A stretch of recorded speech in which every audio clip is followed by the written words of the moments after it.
I'm Orlando Jones, and I just want you to know that the Moana Nui Podcast will be starting soon. Stay tuned, yo. I'm Veronica Taylor, and from myself and Ash Ketchum, I just want to say, Moana Nui, I choose you!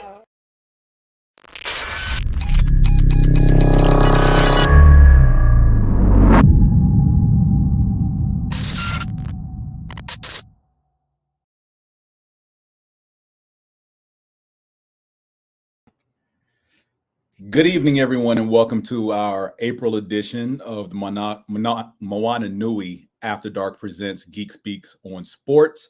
We have a stacked show for you tonight. The shenanigans will begin after we get some news and notes out the way. And to start with that, I shall bring in the rest of my panel. Lady, gentlemen, how are you both this evening? I'm doing well. I said no one's going to speak.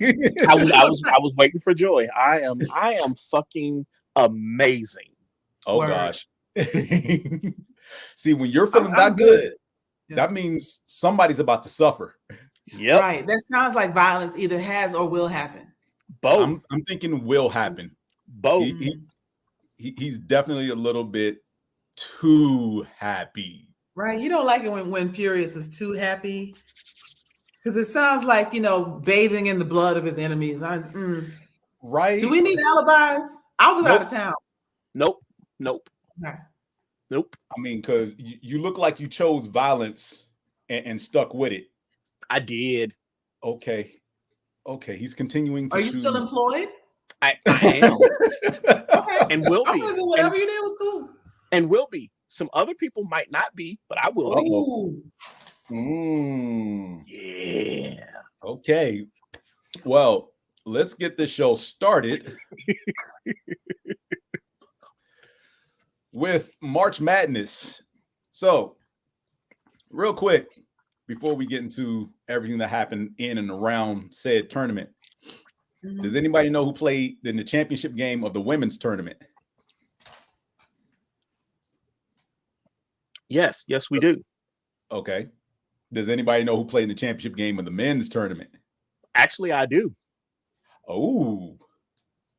Duke. Really? I don't know. Who played? And I know who won. Who played? Who won? I didn't know there was a men's tournament this year. UConn beat Purdue, and this is UConn's back-to-back winning year, which they said hasn't happened since Florida did it, and I forget how recently it was with Florida. Florida was like 20 some odd years ago. That was with Joakim Noah and all those guys. Joakim? Joakim Noah. Not Joakim, Joakim.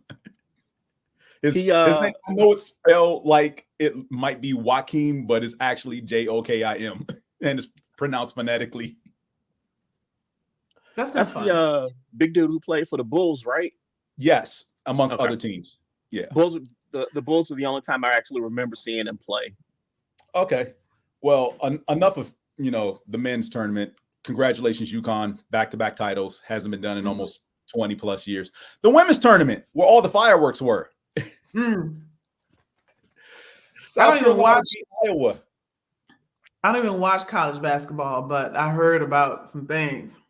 Oh, some things? You heard about some things. What did you hear about? Yeah. No, go ahead, lead into it. I want to back clean up on this. Well, before we get into the things that you heard about, let me just share this briefly. Put this up here.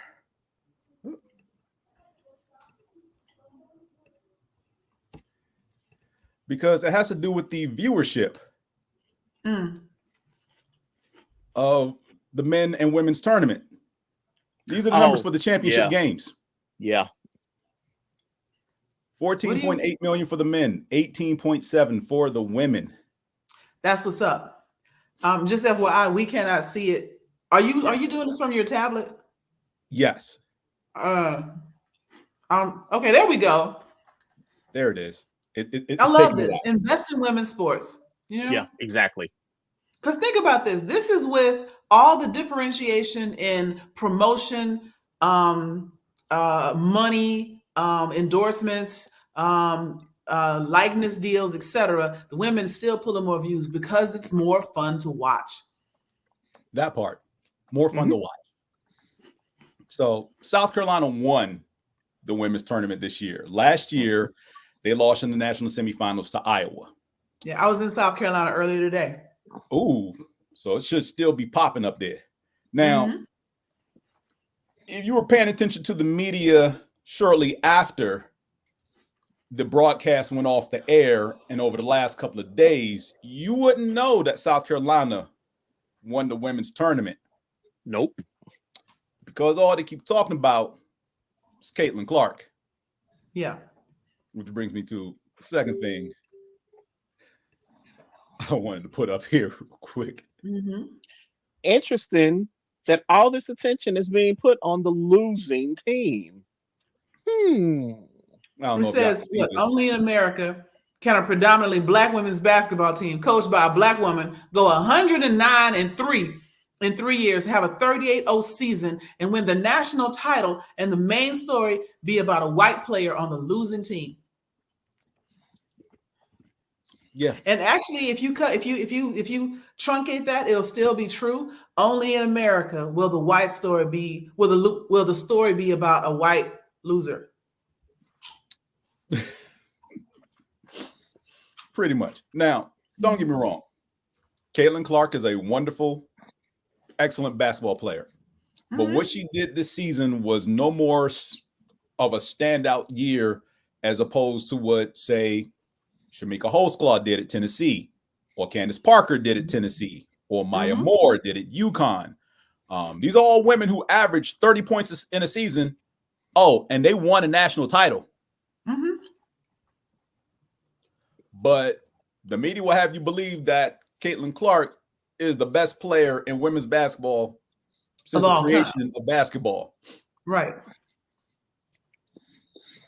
There's so much going on here because one, she is a reimagined and slightly more palatable version of the Great White Hype. Two, it just feeds into them focusing on her and the loss, feeds into the false and completely unfounded narrative that she was somehow robbed and that the people that won didn't deserve it. And the reason that idea manages to stick with people who watch the game and yet somehow come up with a different outcome is that they want to believe that she deserved it. And so we disassociate from reality and say she got robbed. She didn't get robbed. She didn't win.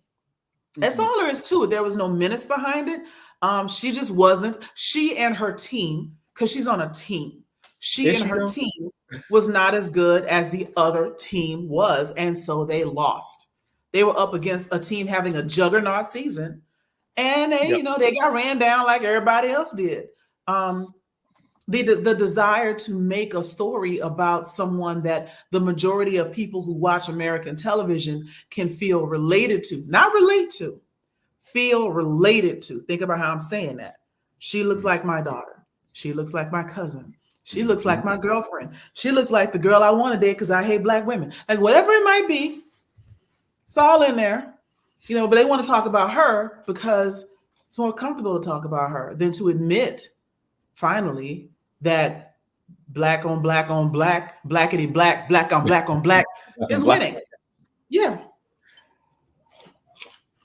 I'll say this. You mentioned the point that people wanted her to win. And that couldn't be more true than watching the officials in every single Iowa game of this tournament. The officials look like they were trying to help Iowa win all of their games. None more critical than their semifinal game against UConn. Roughly 4 seconds left in the game. Controversial offensive foul call was made. Very controversial because you had two former WNBA players, and Diana Taurasi and Sue Bird, watching, both looking at each other like, where was the foul? Why was that whistle blown? And why are you blowing it there of all times? Like, it looks sus. And it did, because on replay, that was not a moving screen. Which is interesting you say that, James, because the sports station that I listen to here in Atlanta, everybody was saying, "Oh, that was a moving screen. It was the correct call." No, what station is this that you listen to in Atlanta? 92.9 The Game. Oh, well, you know they always sus with their coverage anyway. Isn't that the station that Chuck Smith used to work for? No, that I don't know. I wasn't listening back then. Well, anyway. But the thing that I noticed is the person on every show who is the lead on that show is of a certain persuasion. Of course. So, shocker there. Right. Now, Mayanasi. now the commentary was made by Diana Taurasi after the game, and I'm gonna put that up here real quick.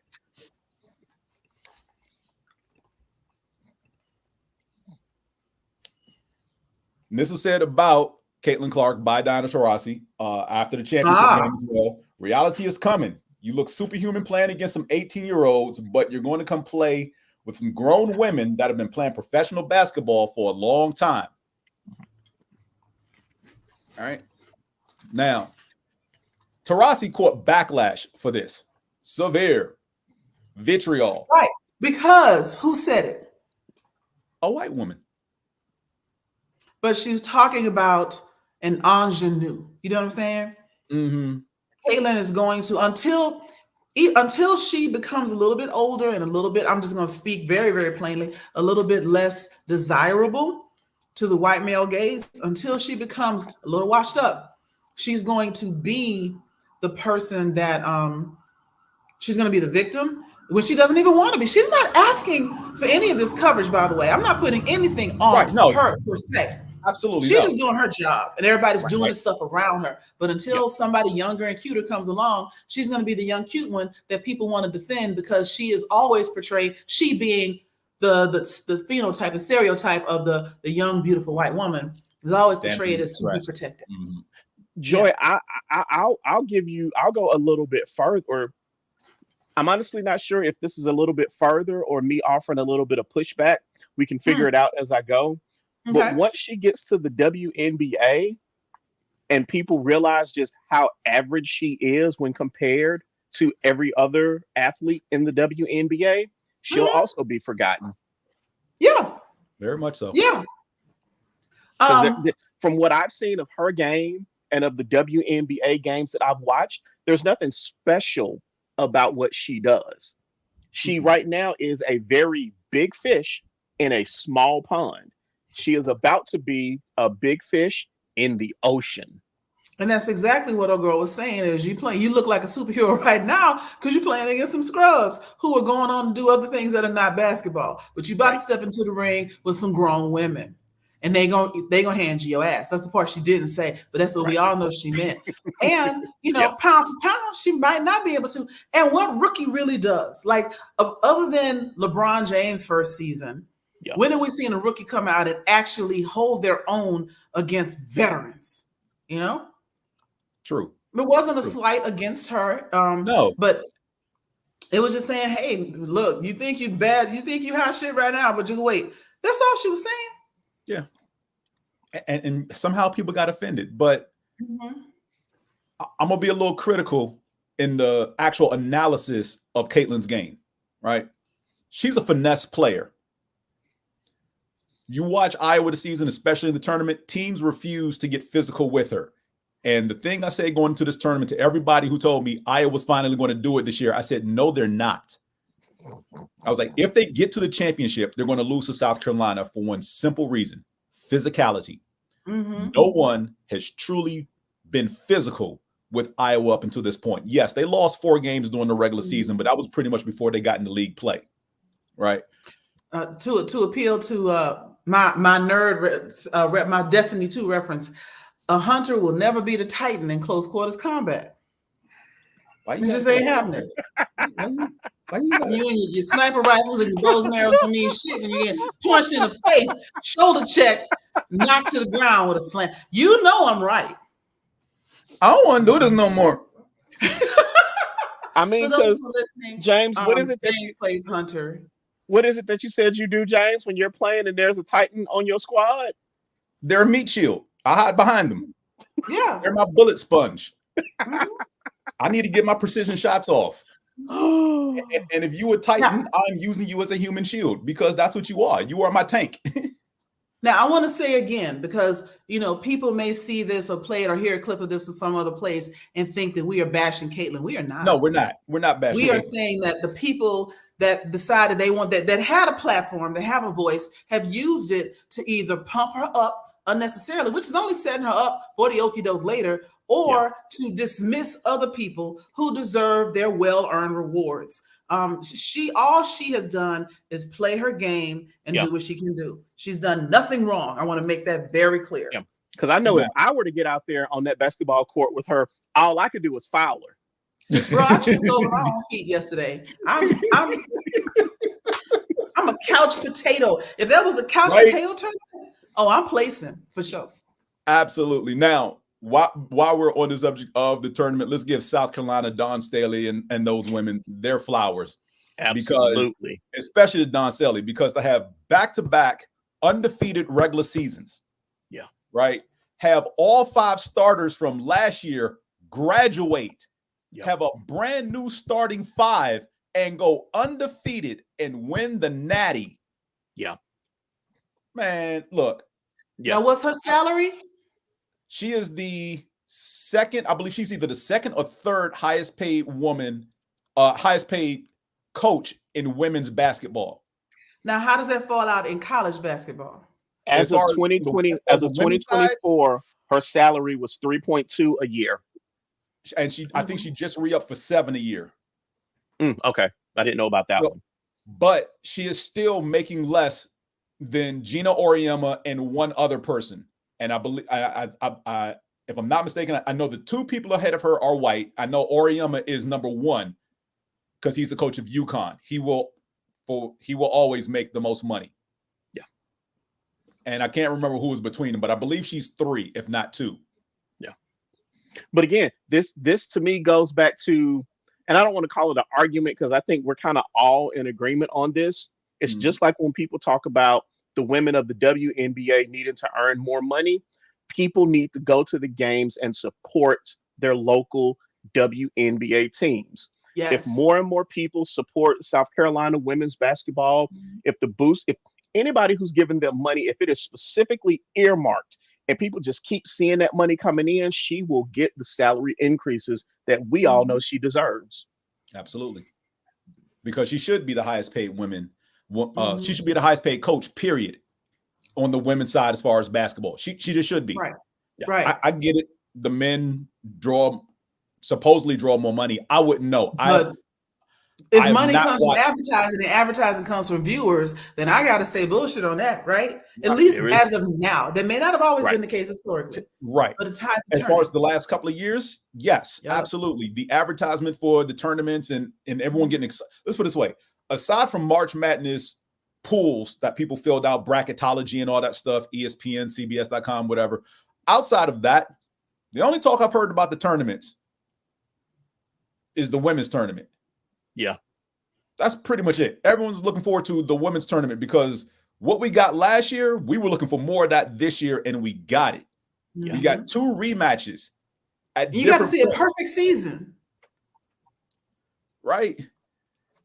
We got a rematch of Iowa LSU, which is a championship game last year in a regional semi or regional finals. I just want to say, if it was a men's basketball team and the coach had to start with a whole new squad that had not played together in real-time games together before, and a whole squad had graduated, they'd be talking about his genius. Yeah. Right.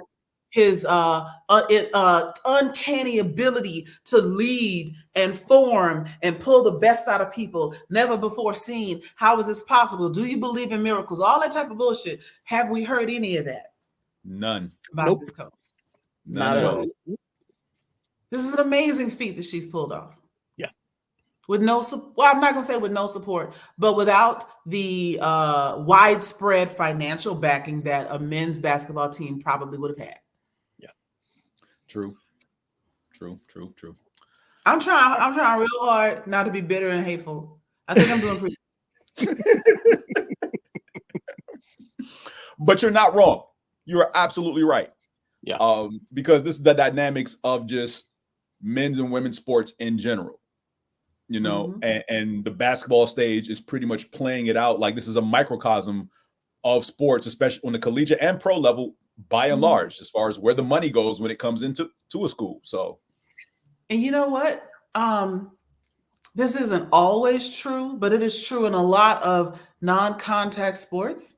That men and women didn't always play separately. The one that I remember the most from recent uncoverings is archery in the Olympics. Okay. It used to not be men's and women's archery, but the women whipped men's ass, so they separated them to protect the women from the big, strong men. But what a strength that had shit to do with it. Can you aim? You know, the target is a specific distance away. And even like the ladies' tee and the men's tee, it's a whole lot of men that can't shoot past the women's golf tee. I've seen them do it because I played golf for about 12 years as part of my corporate thing. I was in sales and we always played golf. And I watched a whole lot of men chip it right to the women's tee and cheat and lie and all sorts of things. And then say, oh, Joy, you might want to go from this tee. And I'm going from the women's tee. And then when I'm getting ahead of them, we best balling it. How am I the best ball? I don't even know how to play this game. What are you talking about? Y'all suck. But you're going to make it seem like I'm delicate, whatever, you know. Oh, man. Anyway, again, I'm trying real hard not to be bitter and sad, man. All right, well, let's blaze through the next couple of topics so we can get to the meat of why we're here this evening. Moving on to the NFL news, briefly, there are 2 new rules coming in the upcoming season. For those of you who do not watch the UFL, as it is currently called, which is the merger of the XFL and the USFL. You should call it the FFL, the Fun Football League. One of the innovations, if you will, from that league is their kickoff, their unique approach to the kickoff, right? In which the kicker lines up at one spot, the other 10 players line up 10 yards ahead of in front of him, 5 yards in front of them, 9 members of the return team, and then 2 other members of the return team in between the 10-yard line and the goal line. That is being instituted into the NFL this coming fall. Oh. Yes, that is a rule. They are adopting the kickoff with some little tweaks as far as where players line up. But if you get the chance, especially this coming weekend, just watch the opening of a UFL game Friday or Saturday. When you see the kickoff, that's what's going to be in the NFL this fall. Now, the only exception to that is an onside kick, because people are like, well, what about onside kicks?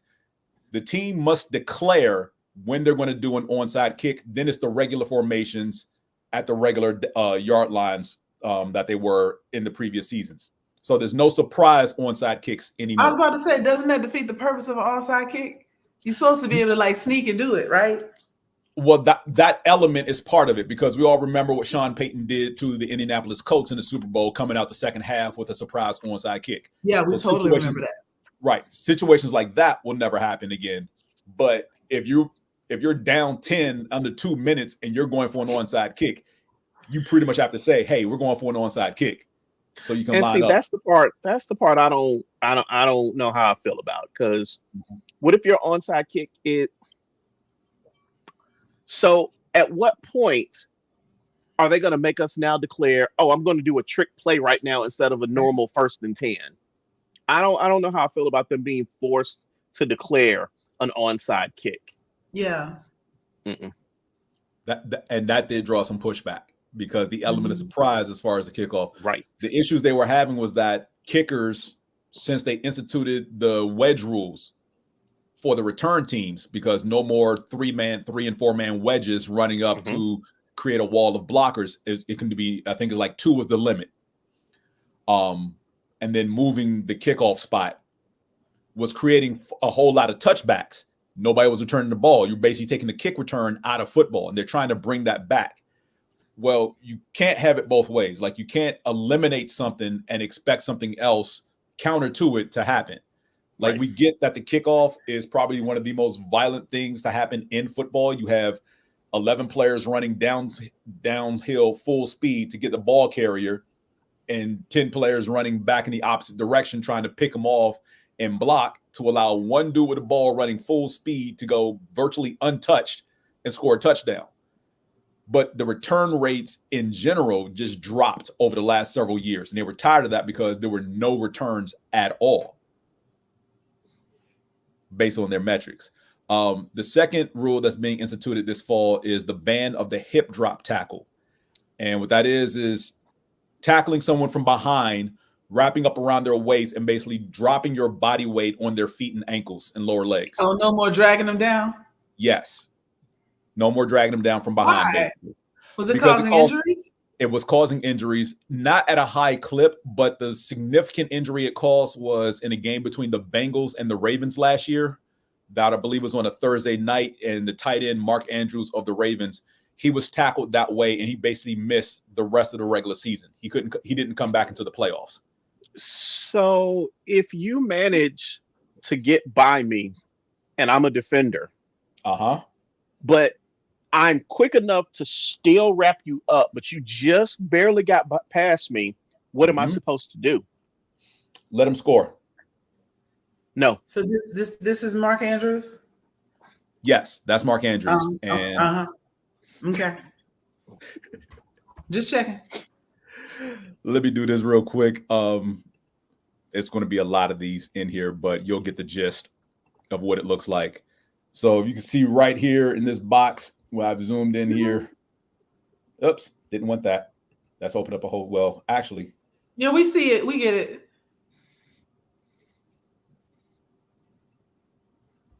Let's see if it'll play this. That tackle right there. Is that when he got hurt? Yes.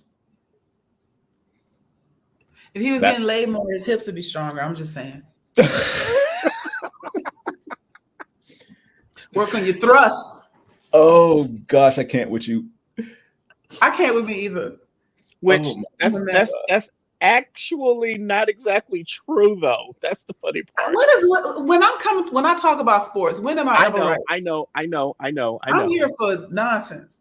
No. Oh, we're getting to the nonsense quickly, but those are only two football things I had. Furious, do you have anything football? Nope. I cut you off, Furious. What were you gonna say? Oh no. I was just gonna say it's always funny how and again, I've never played at the professional level, so I don't know exactly how true this is, but there have always been talks and discussions about not having as much sex during the actual season of your sport because that is actually counter to you being stronger as an athlete. Lies. Again, these are just discussions that I have watched people have on sex releases endorphins and dopamine, and it brings clarity. I'm telling you, sex. There's a whole there's religions based on sex. Sex magic was a thing in the 60s, but the idea that having sex can sometimes somehow impair your ability to do something is based in puritanical fuckery. So no, it ain't got nothing to do with it. Right. Moving a lot on. of the people that founded this country were real uptight about a lot of shit. Of course. Yeah. Look up Kellogg and cornflakes. Look up circumcision. Whole lot of stuff that they just do. They just don't want y'all out there getting it. Period. And this is another one. Oh, you shouldn't have sex because it'll hurt your performance. Shit. Trust me. This is not my story. I don't want y'all to think I was getting down like that. But I know a whole lot of dudes on the Georgia Tech football team from when I was there, and they was all banging somebody. And they were told the same thing. And you see how that went. My thing is, if you're losing, get it in anyway, because what could it hurt? Right? Oh. Thank you. Oh, I know you're here to help. I'm a big proponent of sex as recreation. Oh my God. Oh, absolutely. You know how many calories it burns? Passive burning of calories.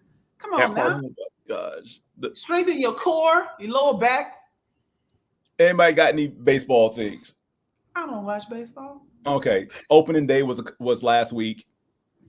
The season started. I guess that's all we can say about that. Yeah. Nah. And the reason we're here, I'm pretty sure Joy is here. Yes. Fools in sports. Mm-hmm.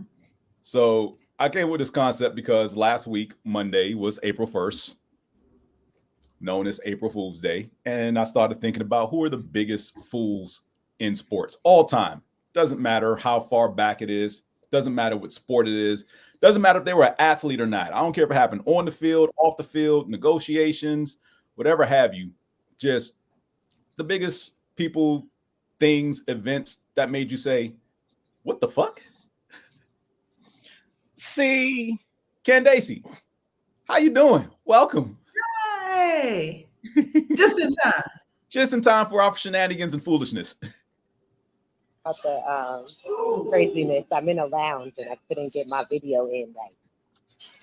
But you're here now. That's all that matters.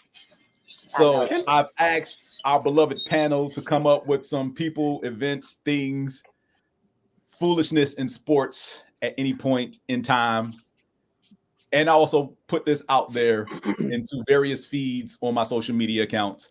And man, look, just to show you what I got from. Wait, is this it? Nope, that's not it. Hold on. I don't know if y'all can see the writing clearly or not, but yeah, this is everything I wrote down from my social media posts. Because they were getting in. They was not pulling punches. And some of them were pretty obvious. So we're just going to go around. We'll go through as many as we can before we out of time, because hey, we got a whole nother hour still. So this We will don't be have to fun. take it out. Yeah. This Okay. made sure we had enough time to discuss this, which is why most of the time in the beginning was on the women's basketball, and now we are here for the bullshit and shenanigans. Yes. Malfeasance. Raise his So hand, raise his hand, raise his hand. Raise his Sorry. hand. Candaysee, go first. No, I don't want to go first. First of all, Why I not? just want to say because because I missed the women's basketball, so I had to say one thing. Go ahead. I know y'all please. already talked about all the good things, but Mhm. do you not feel, Joy, Black girl magic when it comes to women's basketball this year? It was super amazing. And I just wanted to put my 2 cents in. I'm sure you guys talked about all the good stuff and Don Staley being amazing and that team just putting it all on their backs and all the good things. But I just want to say Black Girl Magic. I'm super excited about it. And I know you guys already talked about it, but I had to put my 2 cents in. I loved it. I loved seeing it. I loved seeing those 5 girls on there. Well, not even 5. What was they? The rotation was like 8 or 9 of them. They just They went about 7, 8 it was deep in great. rotation. Right. I cannot wait to see them next year. I just can't. And so for Don Staley to be amazing, she was one of my favorite women's basketball players. So I was all like jumping up. And I did not watch the men's tournament, just to say. Okay, now we can go on to the shenanigans. But when you get a chance, run back the beginning of the show if you get a chance to watch it, because we talked about it being black on black on black on black, so black at the beginning, right? And how, after having a perfect season and then just running through the other team, I was like, what's she making? What's her salary? Why? 3.2 million. Because I had to come with the bitter. But I 100% to everything that you're saying. Mm-hmm. All right. So who would like to go first as far as one of their fools to discuss? So I didn't focus on the fools part. I focused on the what the fuck. Okay. So my list isn't exactly going to be funny, but my list is a what the fuck list. Okay. And the first one on my list is the big unit hitting a bird with a 100-mile-per-hour fastball. For those of you who aren't baseball fans, the big unit is Randy Johnson. Yes. I remember that Randy is 6'10", if I'm not mistaken. 6'9", 6'10", yeah. Yeah. And at a game, he's a pitcher. He's known for having an amazing fastball. And at this one game, a bird just happened to be in the wrong place at the wrong time and got hit by his pitch and just disintegrated right there in the stadium. Yeah, basically he knocked all the feathers off this bird. Yeah. This is not an exaggeration. If you look up Randy Johnson hits bird, it looked like the bird blew up. Yeah. Again, it was 100-mile-per-hour fastball. Oh, I'm pretty sure it was faster than 100. Well, everything I've seen says 100, but they don't factor in how fast was it going before it hit the ball, because I'm sure the bird slowed it down a little bit. So yeah, that's my first what the fuck is Randy Johnson disintegrating a bird in a game. Yeah, I love that. It's still during baseball season, whatever date it happened, ESPN will run that footage every single day. I swear I just saw that like a couple days ago, and I don't even follow sports like that, but it came across my field. It's like, there's a Instagram page that I follow, and I forget the name of it, but they have this chant that is like inside and yeah. Yeah, and on the yeah, something really fucking terrible happens to whoever's on screen. And one time, it was the bird, yeah, and I was like, damn. So yes, I have seen that because somehow it came back through my algorithm. Probably because I'm friends with y'all on Instagram and I be getting weird stuff. You're welcome. But when I find one of those chanting things, like it'll show people like falling off their bike, busting their face open, parkour gone wrong. It's always yeah. It's great. It's great. Oh gosh. Candaysee Joy, you want to go next? I'll go next. Mm-hmm. My first fool is Pete Carroll. Oh, I think I know what this is. Marshawn Lynch out the mix on the 1-inch line during the Super Bowl. What the fuck? Yeah. It ultimately became that the best thing about that Super Bowl, once it was all said and done, was Kevin Hart and Will Ferrell singing "Drunken Love" on the Tonight Show later on because they ain't had shit else to do. They wasn't celebrating because what the hell just happened? The whole world was like, "The fuck you do?" And he had no reason to do that. It was a bad call, and in my opinion, it was a hater's call, trying to make sure that there was no way Marshawn would be MVP. Okay. That's what you want to do. Yeah. Matter of fact, Marshawn was on Club Shay Shay recently talking about how he laughed in his face when it happened. Like, bruh, the fuck? Why? Because Marshawn was getting paid either way. Yeah. Does anybody remember the commercials that happened as a result of that play? Yes. Just give it to me. I'll run it on in there. Mm-hmm. Matter of fact, there was a I don't know if you all remember, but there was a show on FX called The League about a group of friends who had a fantasy football league. The season premiere after that Super Bowl had Marshawn Lynch with the main cast on the beach, hanging out, and somebody off in the distance was asking for a beer, and they were thinking about throwing it. He was like, "Nah, just give it to me. I'll run it over there." No, I can make the throw. No, dude, trust me. Just give me the beer. I'll run it right over there to him. No, I can make it. I can make it. So, yeah, it's epic memeage for all eternity. And the thing is, if Marshawn wasn't good enough, if you didn't think he could make it, the even money is on give him the ball because he could have pushed for an inch. He is strong enough to drag 3 people across the line. He's done it before. The odds of him not making that work slim to none. If he didn't make it, the world would hate Marshawn Lynch. It would be all on him. If he did make it, well, obviously, it still wasn't going to be a whole lot of glory because clearly he was going to do it. So I didn't understand why you made that call to take him out of the mix. For what reason? The quarterback is always celebrated. He didn't need that throw. And it ended up getting intercepted because what the fuck are you doing? Right? Yeah. Untested. It's not time to try new tricks right then. Dude has been working the entire game. That's my first fool. But you a fool. And Marshawn is living his best life right now. He out here doing all kind of nonsense in movies and stuff, being a really good actor for somebody that didn't used to like to talk. I'm loving, you know, Marshawn is my favorite little ghetto chew toy. That's what I call him. I want to just grab him and just he's so cute. And to your point, Joy, Pete Carroll still stands by that decision that it was the right one. And I'm like, people still voting for Trump. There's a whole lot of folks that double down on their stupidity. Look, I don't like the man in any way, shape, or form. I respect that he is a phenomenal defensive coach, and I'm referring to Bill Belichick. Understand that when you play a Bill Belichick coach defense, they will have your tendencies scouted. They know what you like to do in certain situations. They are always prepared for what you like to do.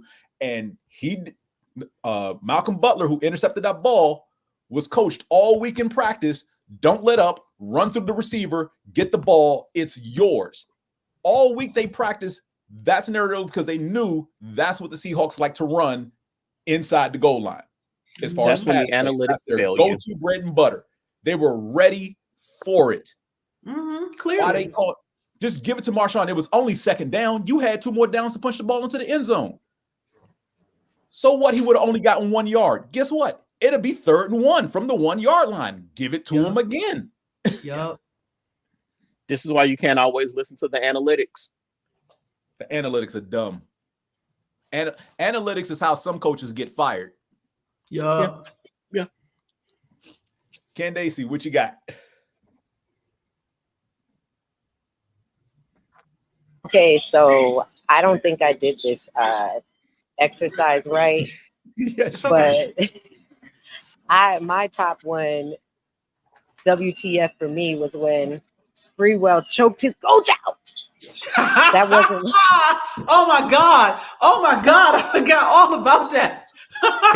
Can they say that's on my list? That's on my list too. Can they say? You know, I'm a Knicks fan, and that's why I did this. So that was it for me.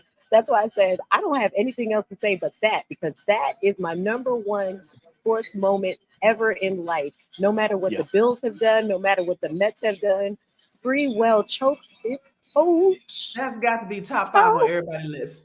Yeah. Right.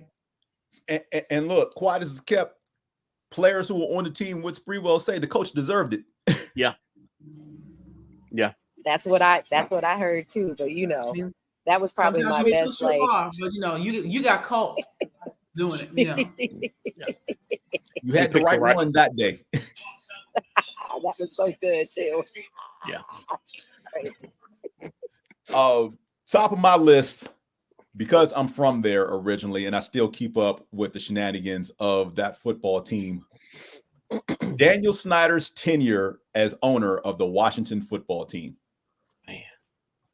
His whole tenure. His whole 21-year tenure as owner of the Washington football team. Because in the very beginning, half my life. Right? Because when he bought the team the first couple of years, the way he thought to get better was basically to acquire through free agency a whole bunch of aging veterans who could no longer play. I'm talking Deion Sanders, Bruce Smith. He tried to moneyball it the wrong way. Right. Like, there's a reason these guys are out here in free agency. They can't play. And because they were favorite players of yours, you wanted them on your squad. Bruce Smith hung on for 7 years to get 12 sacks so he can break Reggie White's record. Wait a second. I was going to say, don't be talking about Bruce Smith now. I'm talking about Bruce Smith. He was trying to break a record and all. I know, and it took him a long ass time to get. Team. Look, it took him a long ass time to do it. Limitations on that record. It took him a long ass time to do it. Break a record just by living long enough. That shouldn't be right. Because that's all he was doing was record chasing. He wasn't looking for no rings. He wasn't looking for no wins. He wanted the bag and the record, and that's it. Yeah. And Reggie White is still a better defensive end than Bruce Smith, despite having 2 more sacks. I know, fighting words. I chose violence. I'm sorry. Look, It's not. No, you didn't choose violence because I agree with you wholeheartedly. Yes, but still, yeah, don't be but talking yeah, about my guy. that was the on-field shenanigans of Snyder running the Washington football team. Was buying I shouldn't say buying, but acquiring aging veterans that nobody else wanted and nobody else was checking for because they were pretty much a foot out the door of retirement. Unfortunately, towards the end of his ownership of that franchise is when all the misogyny and racism started coming out from the front office, from the GM through president. What they did to the cheerleaders, taking their passports, telling them they have to get on this flight to go across country, fly to another country for VIP. That's beyond sexual harassment. That's trafficking at that point. Right. Yeah. All that happened under Snyder's watch. Oh, and he was the perpetrator of half of it, if not all of it. So yeah, that's my number one fool. Him and his entire tenure as owner of the Washington football team. Yeah, I give you that. Furious, what you got next? All right, since Candaysee stole one off my list, let me see what I want to go with for now. Oh no, I'll save that one for later. The Malice at the Palace. Ooh, I remember this. The Malice at the Palace. Let's see. How do we? For those who don't remember, or if you're not a basketball fan, it was the Indiana Pacers and the Detroit Pistons, and the Detroit Pistons, because at this time, Metta World. No, I'm sorry, he hasn't gone to Metta World Peace yet. He was still Ron Artest. Played for the Indiana Pacers, and I'm trying to remember the specifics of the fight. It ended up that a drunk fan threw their beer onto Ron Artest. While he was on the scorer's table, yes. Yeah, and Ron Artest, being Ron Artest, did not let it go. The sad part about this is the fan that Ron Artest went after is not the fan who threw the beer on him. He went after the wrong fan.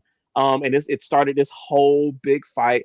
I've seen at least one documentary specifically about the Malice at the Palace. When they finally did catch the fan who threw the beer, because I mean they had him on camera, so it was easy for them to actually find.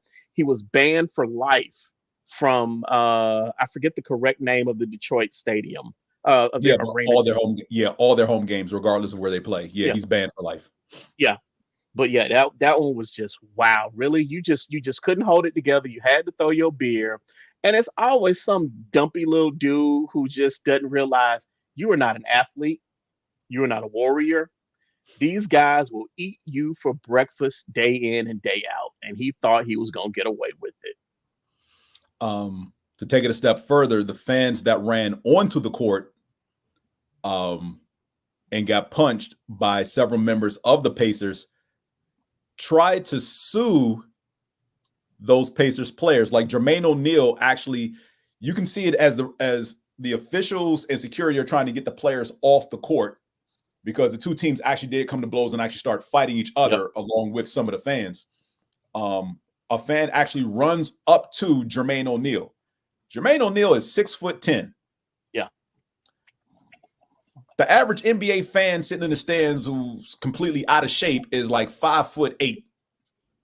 So this dude ran onto the court in front of Jermaine O'Neal, and Jermaine O'Neal, without any hesitation, cold cocked him in his jaw. Yeah, knocked him flat on his butt in one punch, and security hurriedly and rushed him off. And this dude tried to sue Jermaine O'Neal. Yeah, he lost. Yep, and he was arrested for criminal trespass. Yep, and this is why I don't know when the basketball stops, but this is why in baseball they don't sell any more beer past the 7th inning. That's why I don't know if you guys have ever heard of the 7th inning stretch. Is because that's the last time you can buy alcohol. I didn't know that. That's what it is now. Yes. Yeah. That's what it is now. Before that, though, it Joy. was because... Absolutely not, ma'am. I heard you. Because I've been there. It seemed pretty boring to me. I thought the 7th inning stretch is like, this is when, you get up and walk around because you got to stretch because you're tired of sitting there. Yes, it's a Boring. break. It's an extended break in the game. Boring. That's what it initially is. But yes, Right, yeah. MLB now uses it as to not sell alcohol past that point because of the Bartman incident, which did not make my list. And I'm going to quickly go into that. The Florida Marlins and the Chicago Cubs were playing in the National League Championship Series. Winner went to the World Series. Bartman, a lifelong Cubs fan, was sitting near the foul pole. Marlins player hit the ball out there. Moises Alou was the outfielder in that side. Tried to go for the catch. Bartman, along with 7 other people, reached out for the ball to try to catch it in foul territory. Missed it. Still ends up in the stands. And so it's basically a strike 2 again. And I think the very next pitch, whoever was at bat hit a home run. And the contention is if nobody interferes with that ball and let Moises Alou catch it, then it's an out and the inning is over. Yeah. But that began a rally that the Marlins then came back. They end up beating the Cubs and going to win the World Series. So because of that incident, because the fans in that area literally, and Bartman was not the only one reaching for the ball. You can clearly see 7 other set of hands reach out for that ball. The ball just happened to hit Steve Bartman's hands. But those other 7 people, along with everyone else in his section, started throwing beer and peanuts and whatever else they had at him while he was sitting there. He could not get out that stadium fast enough. Yeah. Joy, what else you got? Jerry Jones. Ooh, we're going to be here for a minute. And pick something. Pick anything. Pick Right? anything? Yeah. Yeah. So in one of my alumni groups, if you will, on Facebook, I did put this question, and at least 7 people said Jerry Jones. Some of it left it as just Jerry Jones. Because Jerry Jones writ large, just pick something. Others went specifically. So First of all, firing Tom Landry back in, what was that, like 89 or whatever? Yeah. Well, that unfortunately that was a move that had to be done. No, it didn't. Dallas doesn't win the next 3 Super Bowls if they keep Tom Landry. No, that's not the point. That's not. But Tom Landry is like the Apollo, the what is it? The petrified wood at the Apollo. You just gotta have it there. It don't really do nothing, but you need it there in the building because it makes everybody feel better. That was Tom Landry in them last few years. True. All he did was stand on the sideline of the hat. You can let him do that. Like $100,000 a year. Just let him sit over there. So the laundry list of things that I saw as far as Jerry Jones and rationale, let's see. His ego, firing Jimmy Johnson, poor management of the team, his sexual assault allegations, allegations that he has multiple children out of wedlock, most of whom are like mid-30s to early 40s right now. Talking about, this is my dad. He paid my mama hush money. And he's trying to keep them cases out of court. Wasn't he also instrumental in getting rid of the end zone celebrations in football?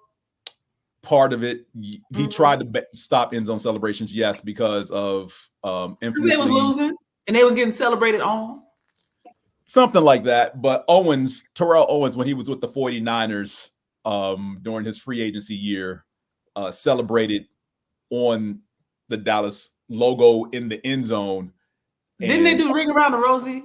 Yes, and someone pretty much said something to him. So the next time he scored, he ran dead center to the middle of the field, or the star stood there and celebrated.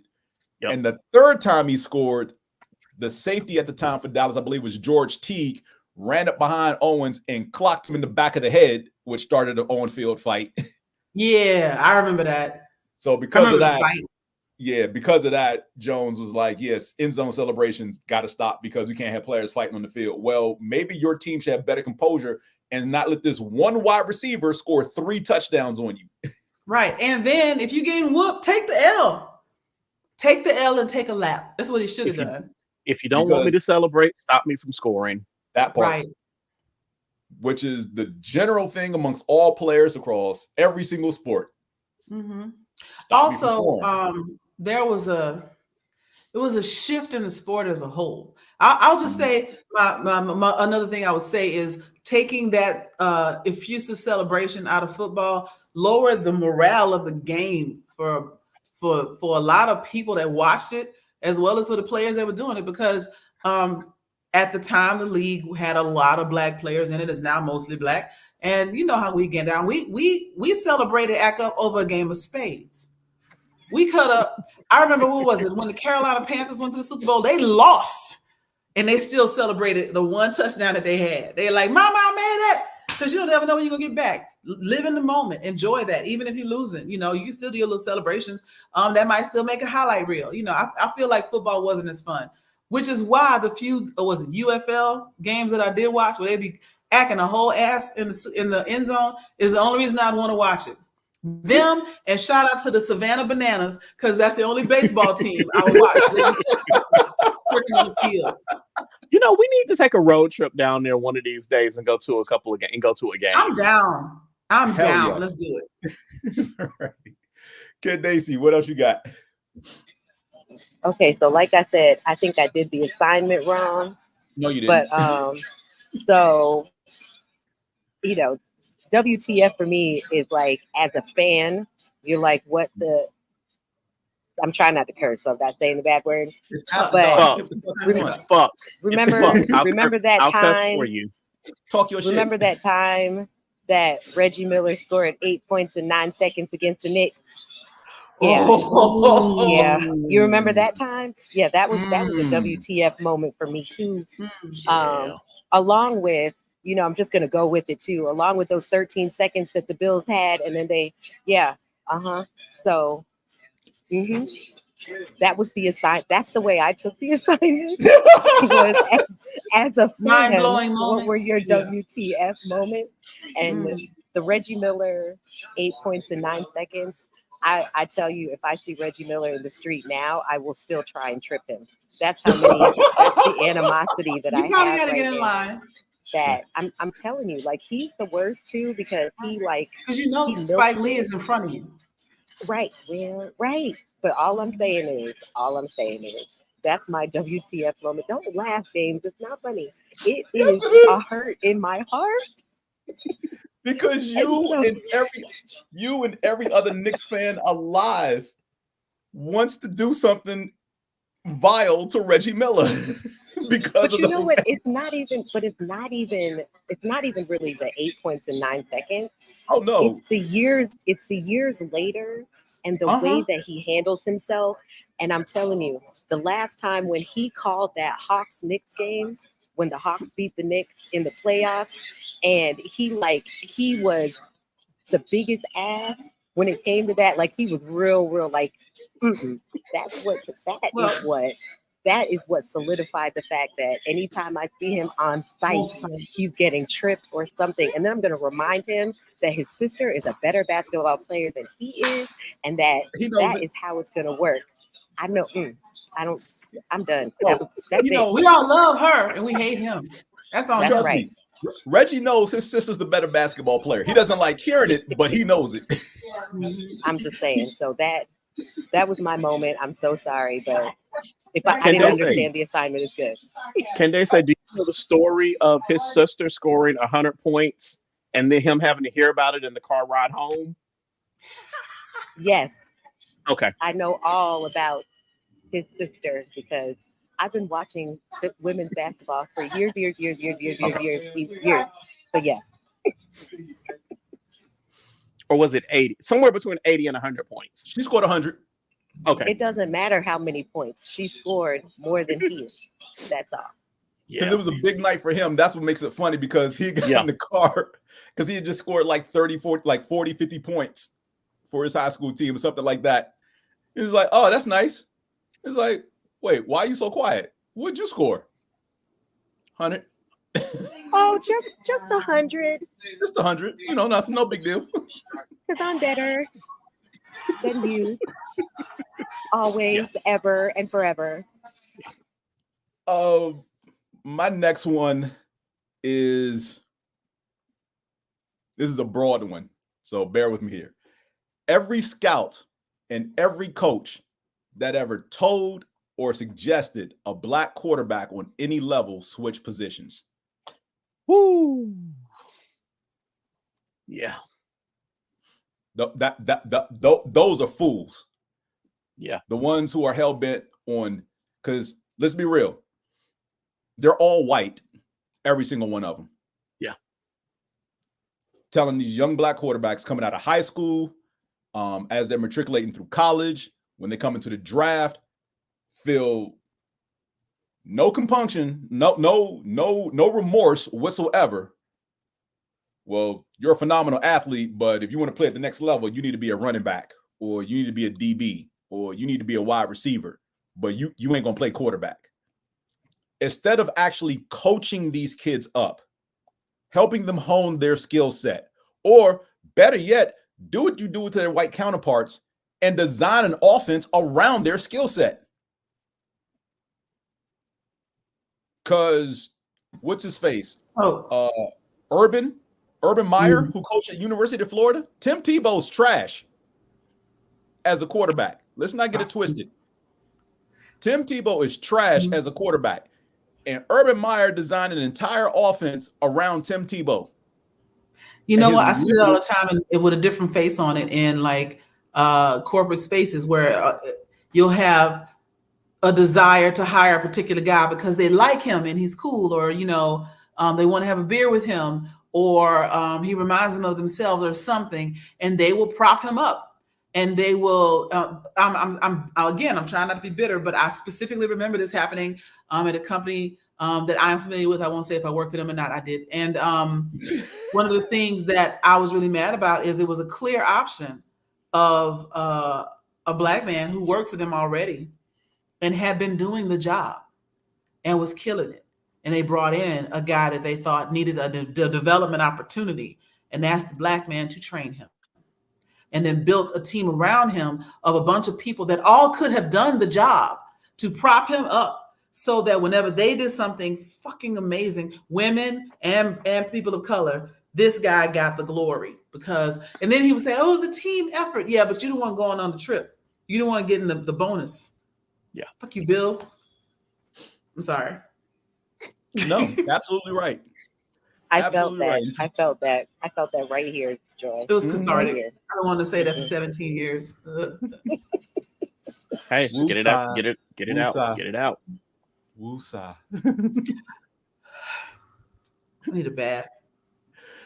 None more famously than when Lamar Jackson was coming out of college from Louisville, and Bill Polian, who is noted for putting together the Buffalo Bills squads of the early 90s and the Colts squads around Peyton Manning, came out and said literally everything negative about Lamar Jackson as to why he should change positions to wide receiver or running back. And then when the backlash hit ESPN, because that was his employer at the time, and they brought him back on air to clarify as far as what he said, basically like, you might want to switch this up a little bit, make it a little bit more palatable for the audience. No, I meant what I said. And he should change positions. I still mean that. And it's still asked about it to this day. Lamar Jackson, who's won 2 MVPs. Double down. What I tell you. And he still feels that way about it when asked. People are like, hey, did you change your mind about your evaluation? Like, considering how his career turned out? Nah. He can't. Because that would mean admitting he was wrong. Right. Oh my gosh! Wait, you mean he was wrong? But yeah, those are my biggest fools. Coach, scout, whatever, telling the black quarterback to change positions. Yeah, because you're lazy. That damn lazy thing. You're gonna make me mad again. Ugh. What? All they got to do is put in the work and coach these kids up. They want to play quarterback. They obviously can play the quarterback. They have the desire. They want to learn. But you don't want to teach them. But you don't want to teach them. And you honestly don't think they're worth the investment. That. So. Yep. For no other reason than they don't look like they're worth the investment to you. And I'm going to delve into this a little bit later, but when the younger Gruden, Jay Gruden, was head coach of Washington, while RG3 was already there, literally told him, I don't know how this is going to work because I've never coached a black quarterback before. I don't know what I'm doing. It's a quarterback. You're coaching a quarterback. Right. You know. You know what? I want to touch on something. Go for it. Thought is in my mind. Go for it. You know, all of the things we're hearing about them removing diversity and inclusion programs from college campuses, no longer teaching certain like African studies, women's studies, et cetera, et cetera. Y'all do understand the long game. This is not really about, it's making little white kids feel bad. It's about creating an environment on college campuses where diverse talent is again disadvantaged so that it has a long tail. Now the quarterbacks are white again because there's no black kids going to the school. The engineers are white again. You know, the America is white again, all of this. And so you can say, I'm not being racist. There's just no talent of color or no talent in a pool of women, et cetera, because you've been discriminating at the college level. And so you'll end up with workforces, sports teams, and by extension, endorsements, actors, everything, because actors do get college degrees in acting and film. Mm-hmm. All of this produces everything, reverts back to the 1960s, you know? And so this is all part and parcel of a longer game. So yeah, they're trying to hold out now. They're trying to make it so that we won't notice in 10 years when all of a sudden, the running backs are white. The fuck they do that at? Right? But the game also will be boring. Y'all remember how boring basketball was until they started slam dunking? Y'all remember slam dunks were illegal because white folks couldn't do it? Yes. Mm-hmm. Matter of fact, you go back to our last show, Glory Road, which I still championing for. They touch on that in the film because that year that West Texas won the tournament, dunking was a technical foul. Mm-hmm. So they just want to let us be great. This is why I say Speaking of dunking. Speaking of dunking. Ahead. So remember in the women's championship game when old girl came down the court, and I think I can't remember who it was, but I was ready for her to dunk, but she laid it up and it was really awesome. I just wanted to point that out, that's what makes the game so awesome. You know, the women's championship game, women's basketball, because she can come down and you want her to dunk it, but she doesn't, and it's still awesome because the way that it's finished. Okay, sorry, Mac. Oh no, you're fine. You're fine. No. Good. I was gonna say this is why I've always said, and everybody, I won't say everybody, but I catch a lot of backlash from people when I say I need all the black athletes to start going back to HBCUs. Because remember, there was a point in time when all of your star black athletes were drafted from HBCUs because they were not taking us at the white schools. And I always say it's going to take some time. It's not going to be a quick transition, but in today and tomorrow's environment, watch how quickly the money starts to follow them to those HBCUs. When those are the only place you can find these star black athletes. Because we're going to be star black athletes regardless. Right. And talent will always be found at the next level. So the pro level start seeing, all the major Power 5 schools are all white, but these kids aren't as good as the kids I'm seeing highlights of at these HBCUs. Go to these HBCUs and check out the talent there. Talent will be found. We'll start to understand that, what we'll soon discover, because a lot of these HBCUs, their facilities are not top notch because they're putting their money in education and not necessarily in sports equipment. So I'm just gonna pick on somebody. FAMU football team out here chasing chickens. Meanwhile, Texas A&M football team getting steak for breakfast. You think it makes a difference, and on some level, all things being equal, yes, it does. But when the raw talent is chasing chickens, the raw talent is still gonna come and hand you your ass, regardless. Think about Odessa Permian. Think about when they first started. We Are the Titans. When they first started integrating, them kids was broke wearing shoes that was talking to you, right? Yeah. I promise you that regardless of facilities you're going to see if we get Black students to start, because I've heard some really disturbing things from young Black kids that have bought into the indoctrination that HBCUs are the problem and that they segregate folks. I've heard that from them. Shut up, children. But if we can get kids to go back to Black schools, well, historically Black schools, because they're not exclusively Black. They're not segregationists. It's just white folks don't want to go there. They could if they want to. A white guy can go to Morehouse on a minority scholarship, so do that. Indeed. And they have. Indeed. And they do. And was the point guard on the basketball team. There you go. But yeah, I would love to see all the talent come home, as it were, and remind people that you can't fix stupid. Go ahead, Furious. What you got next? All righty. So for my next one, I'm gonna go with a tennis match from 1993. It was Monica Seles versus Steffi Graf. Oh, is when this the fan? Yeah, this is the fan that stabbed Monica Seles. Yeah, after she had just beaten Steffi Graf, and it was the Australian Open, and that fan lost it, and like I used to be a much bigger tennis fan than I am now, so I remember that, and I was like, ooh, or at least I didn't see it. I remember the news coverage of it, I should say, because I didn't see the match, but I was just like, what the fuck? Yeah. So we've got a history of fans running out onto the court /field /pitch /whatever your field of play is called, and just doing dumb shit. And again, this is tennis. Nobody expects tennis fans to be this crazy, but apparently tennis is the most non-contact sport there is. Right. But there's this one, and I'm sure there have been others that I just don't know about them. But this one, I was like, yeah, we got to put this one in there. Nobody else got stabbed in tennis. Well, maybe not.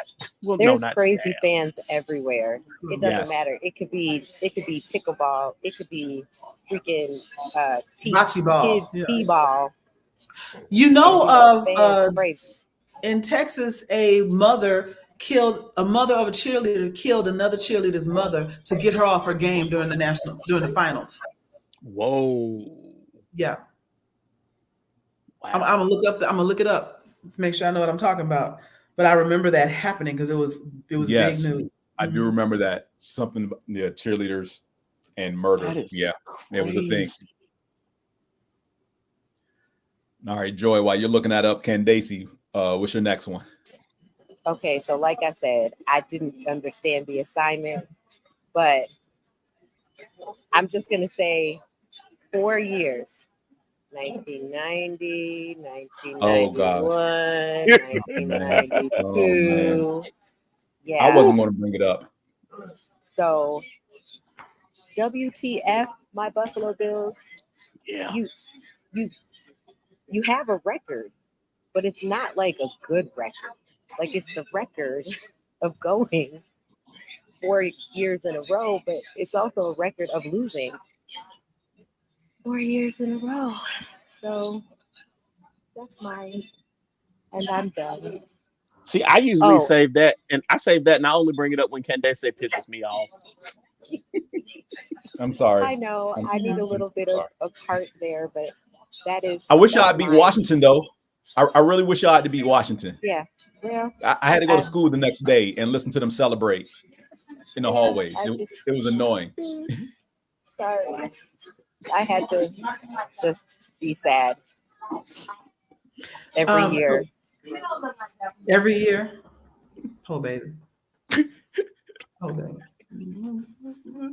Joy, you don't understand. I was a kid, and so this was the only time. You scarred by this. Yeah. Like, no, but this was the only time, like, Super Bowl was the only time that, we had times that we had to go to bed. And so, like, I was 10, 11, like I was young. So this is the only time that we could stay up late on a Sunday, because you got to go to school on Monday. And to be let down Right, I gotta go to bed. I mean, You wish you would have went to sleep at halftime. It was one of those where it was like, why? It's sad, but. And then my dad is a Steelers fan, so he's got all those rings, and I have zero. Okay, sorry. Go ahead, Joy.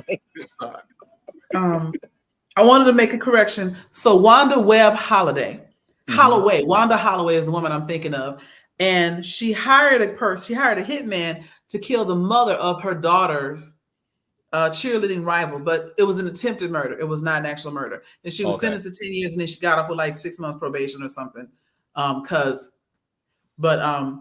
Still, it's a cheerleading competition. I'm gonna need you to, just beat her up or something, or get a daughter some X-Lax or something normal, Not beat her up. Right. 3 o'clock after school. Yeah. Don't on the kill her basketball court. mom. Bring your ass. Right. They take that shit way too seriously sometimes. Is it my turn or that was mine? Yeah, it's your turn. No, it's your turn. Okay, so another person I want to call out as being a fool. Now I changed my mind. Okay, so I was going to say Dennis Rodman, but I take it back. I think Dennis Rodman was just a character. Mm-hmm. But a whole fool is my ghetto two-toy baby, Marshawn Lynch. Marshawn. He don't count. He don't count. He don't count. Marshawn is a whole ass fool because he's silly. We know we're not doing just right. silly. No, and the silly is not really what the fuck. We love Marshawn. We do. We love him. I adore him. Right, and he has never made us scratch our heads and be like, "What the fuck are you doing?" Cam Newton. Well, except for when he played for the Bills, I scratched my head a couple of times. Like, well, that's who drafted him. Y'all did him dirty though. The media, not y'all, but the Buffalo media did him dirty.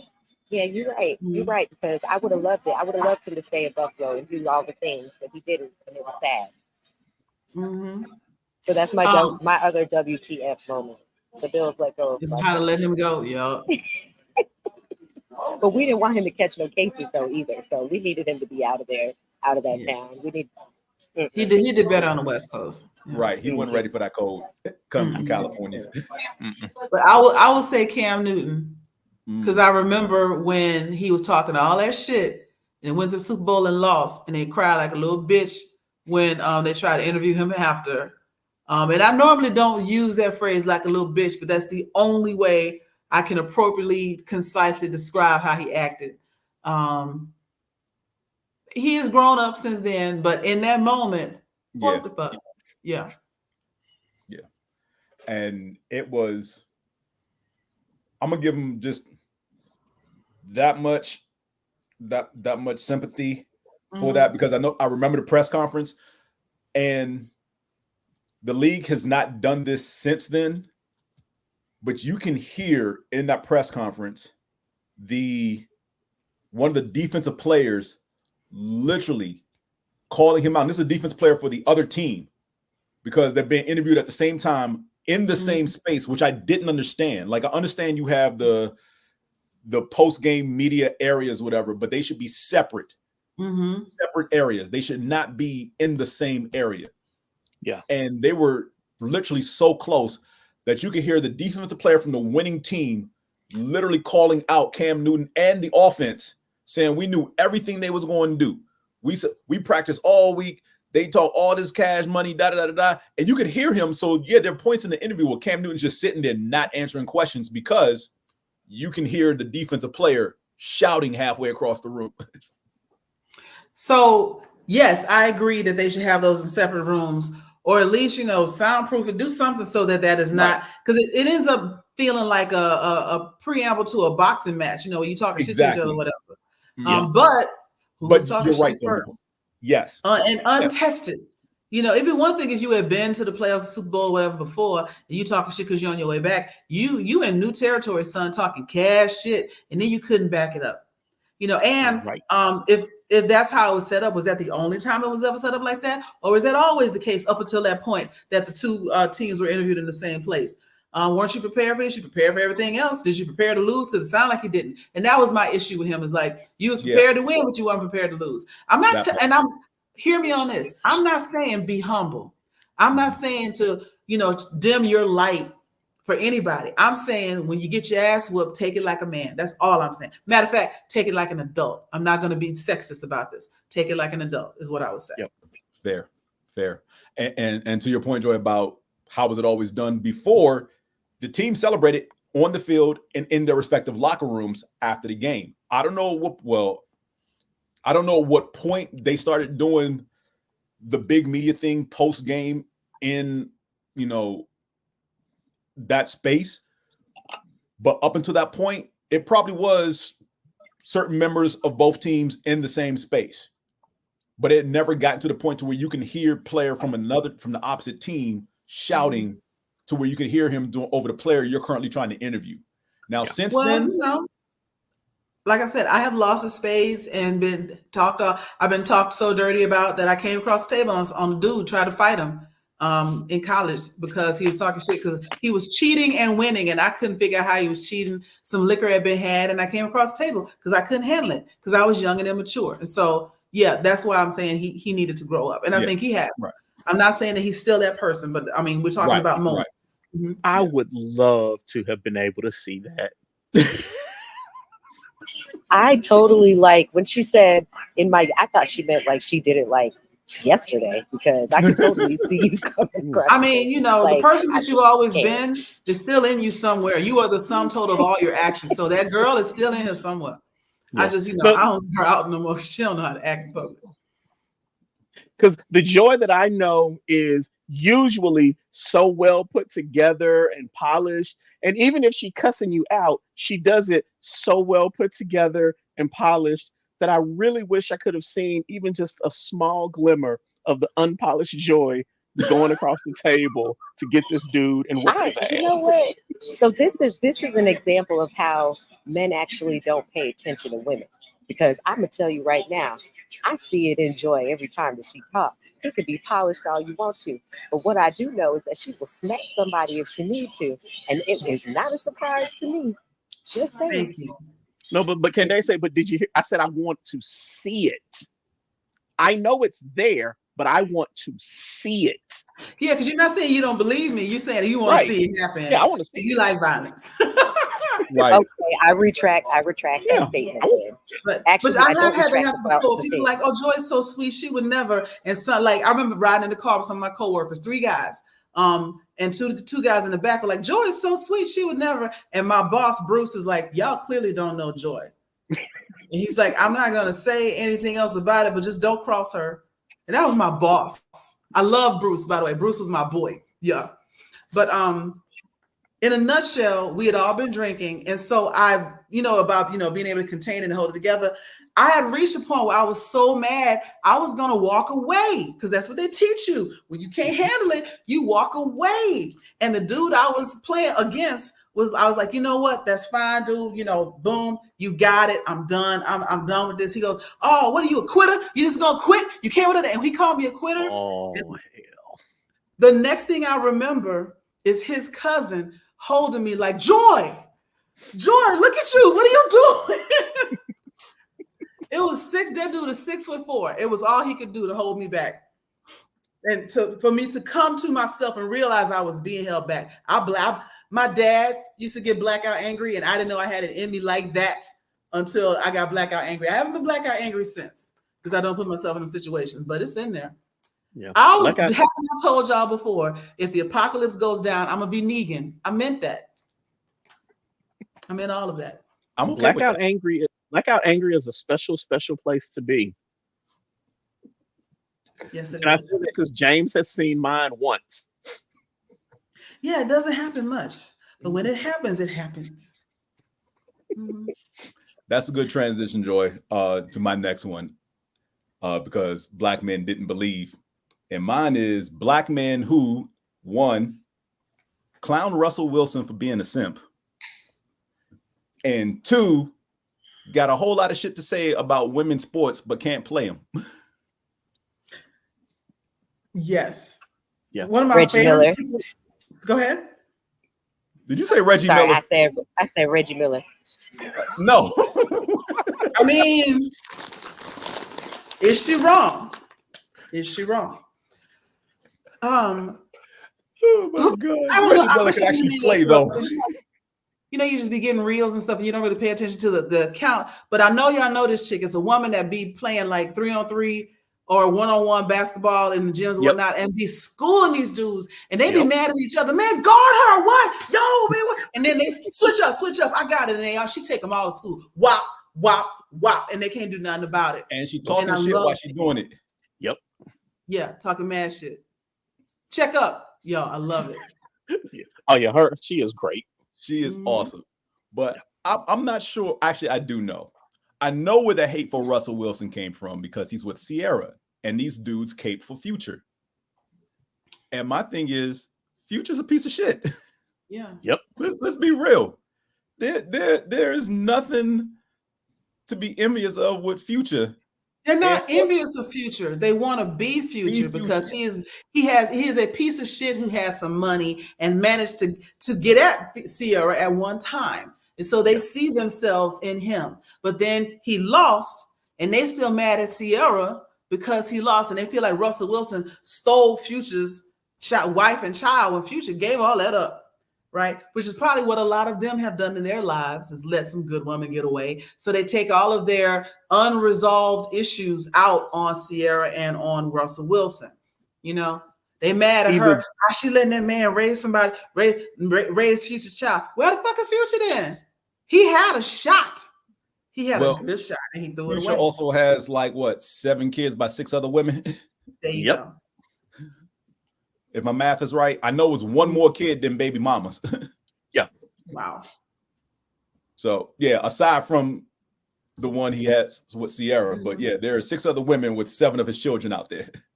And then after she got married, she put out that song "Level Up," which was awesome. Because she did level up. When I look at Russell Wilson and Sierra, I'm just kind of like, can I have something like that one day? Because their relationship, as somebody on the outside looking in, is beautiful. That man loves her. He loves all their kids. He bought her catalog and gave her her masters. That man loves that woman, period. And people don't like it. And those people are just stupid as fuck. And that's why that's a bigger issue than just from on a sporting field or a celebrity level. Yeah. You know, all these, dicks with podcasts out here running around talking about alpha males. Fun fact, the whole idea of an alpha male was a white guy. Well, it has nothing to do with him being white. Let me not be racist. A guy took a woman's research and tried to apply some of the tenets of it to wolves and talk about the alpha male wolves. And he didn't understand that what he was seeing in a pack of wolves was potentially grandfather and children and grandchildren. That wolves are families. And the strongest, either grandfather, grandmother, takes care of the rest. It's not an alpha beating up all the other wolves and getting the best women. No, that's all bullshit. He admitted that he got that wrong, and people didn't want to hear it because they were buying into the alpha male mentality. Alpha actually came from a woman whose research was around chickens. Oh, really? Yeah. And the phrase pecking order comes from that research. And chickens are the petty motherfuckers that will beat up each other in order to maintain a social order. So alpha is a chicken. And I'm going to let that sit right there. That's why anytime if I hear a discussion, be it, I'm going to just say person, and they start talking about alpha this, and I'm like, nope, I can't listen to you. Nope. Because whatever it is you're talking about is just dumb. Yeah. And if you want to be the leader of a pack, the responsibility of the leader is to take care of the pack, not to exploit them. And so what you really are is the omega of the pack, acting a whole ass in front of other people that can't check you on your nonsense. Yeah. You talk a lot of shit to somebody bigger come along. And also to lay your life down for your pack if need be. And most of these people out here talking about alpha this and alpha that are not willing to do it. One of my favorite images on the internet is some little racist white guy, and this is literally at some little racist rally, and this white guy's like yelling at a black guy like this, and the black guy's got maybe a couple inches on him. Black guy has no weapons on him, just standing there yelling at each other. White guy pissed his pants, and you see it running all down his leg on this picture, immortalized forever on the internet. You such a badass that you down here, and this black guy's really just y'all just talking loud at each other, but you were so scared you lost control of your bodily functions. Right, alpha male. All right, let's get one more in before we wrap this up for the evening. Ooh, I only get one. Okay, hold on. Let me look at my list. Well, yes, one, because I want to share some of the ones I got from the post on the internet. Some of them we've already mentioned tonight. Well, because when we finish, I wanted to run down some of my special mentions. Hold on, if I only get to pick one, if I only get to pick one more, I'm going to go with the Manti Te'o saga.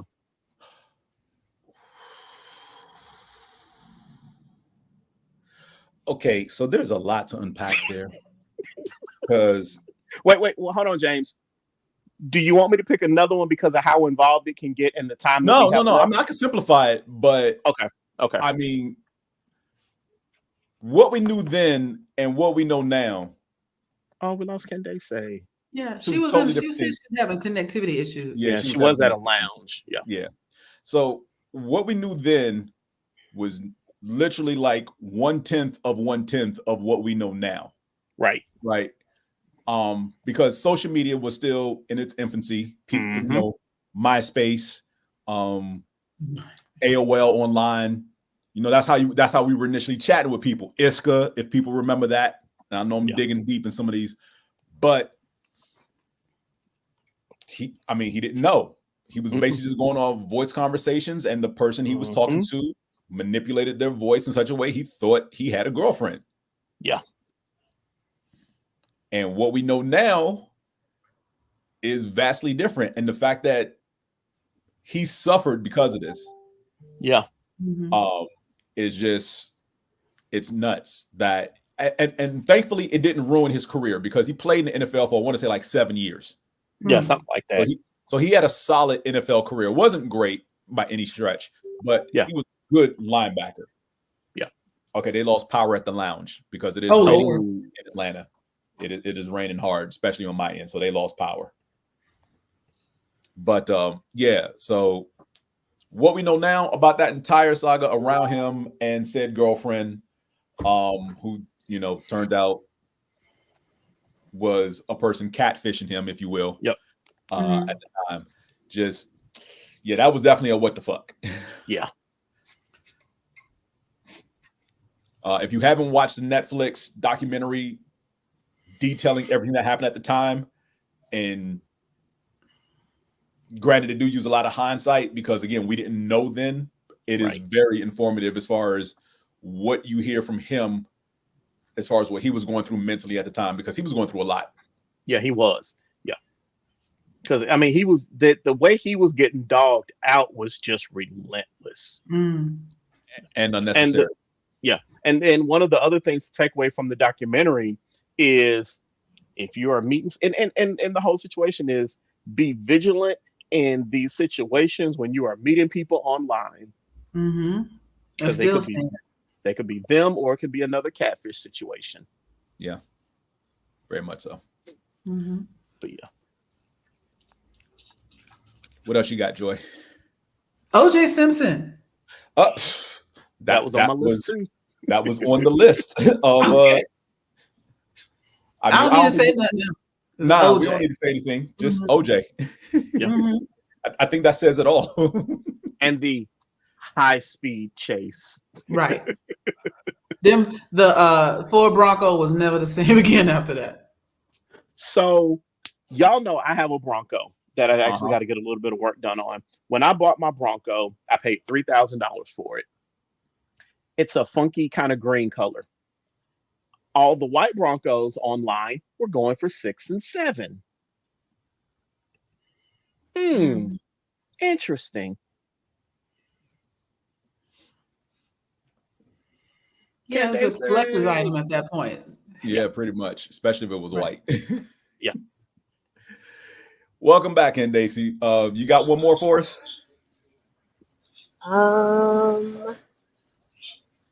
No. Okay. Wait, I do. Actually, Mac reminded me when he was talking about tennis. I thought about the Tanya Harding scandal. Yeah, with the back and the broken leg. The Yeah. skating with the and when she was like, why? Yeah. That What was was a the good girl's name picture. who hit her? Or who had her hit? Nancy Kerrigan. Her boyfriend. Nancy Kerrigan got hit, and Tanya Harding was the one that did the hitting. You're right. Yeah. Mm-hmm. Yeah, that was because that was on my list too. Yeah, Tanya Harding's, like a friend of Tanya Harding's boyfriend at the time, or no, it was her ex-husband. Sorry, it was her ex-husband that took the steering wheel club and hit Nancy Kerrigan's knee. Mm-hmm. Yeah. So, and the crazy thing is, there's been movies about Tanya, not about Nancy.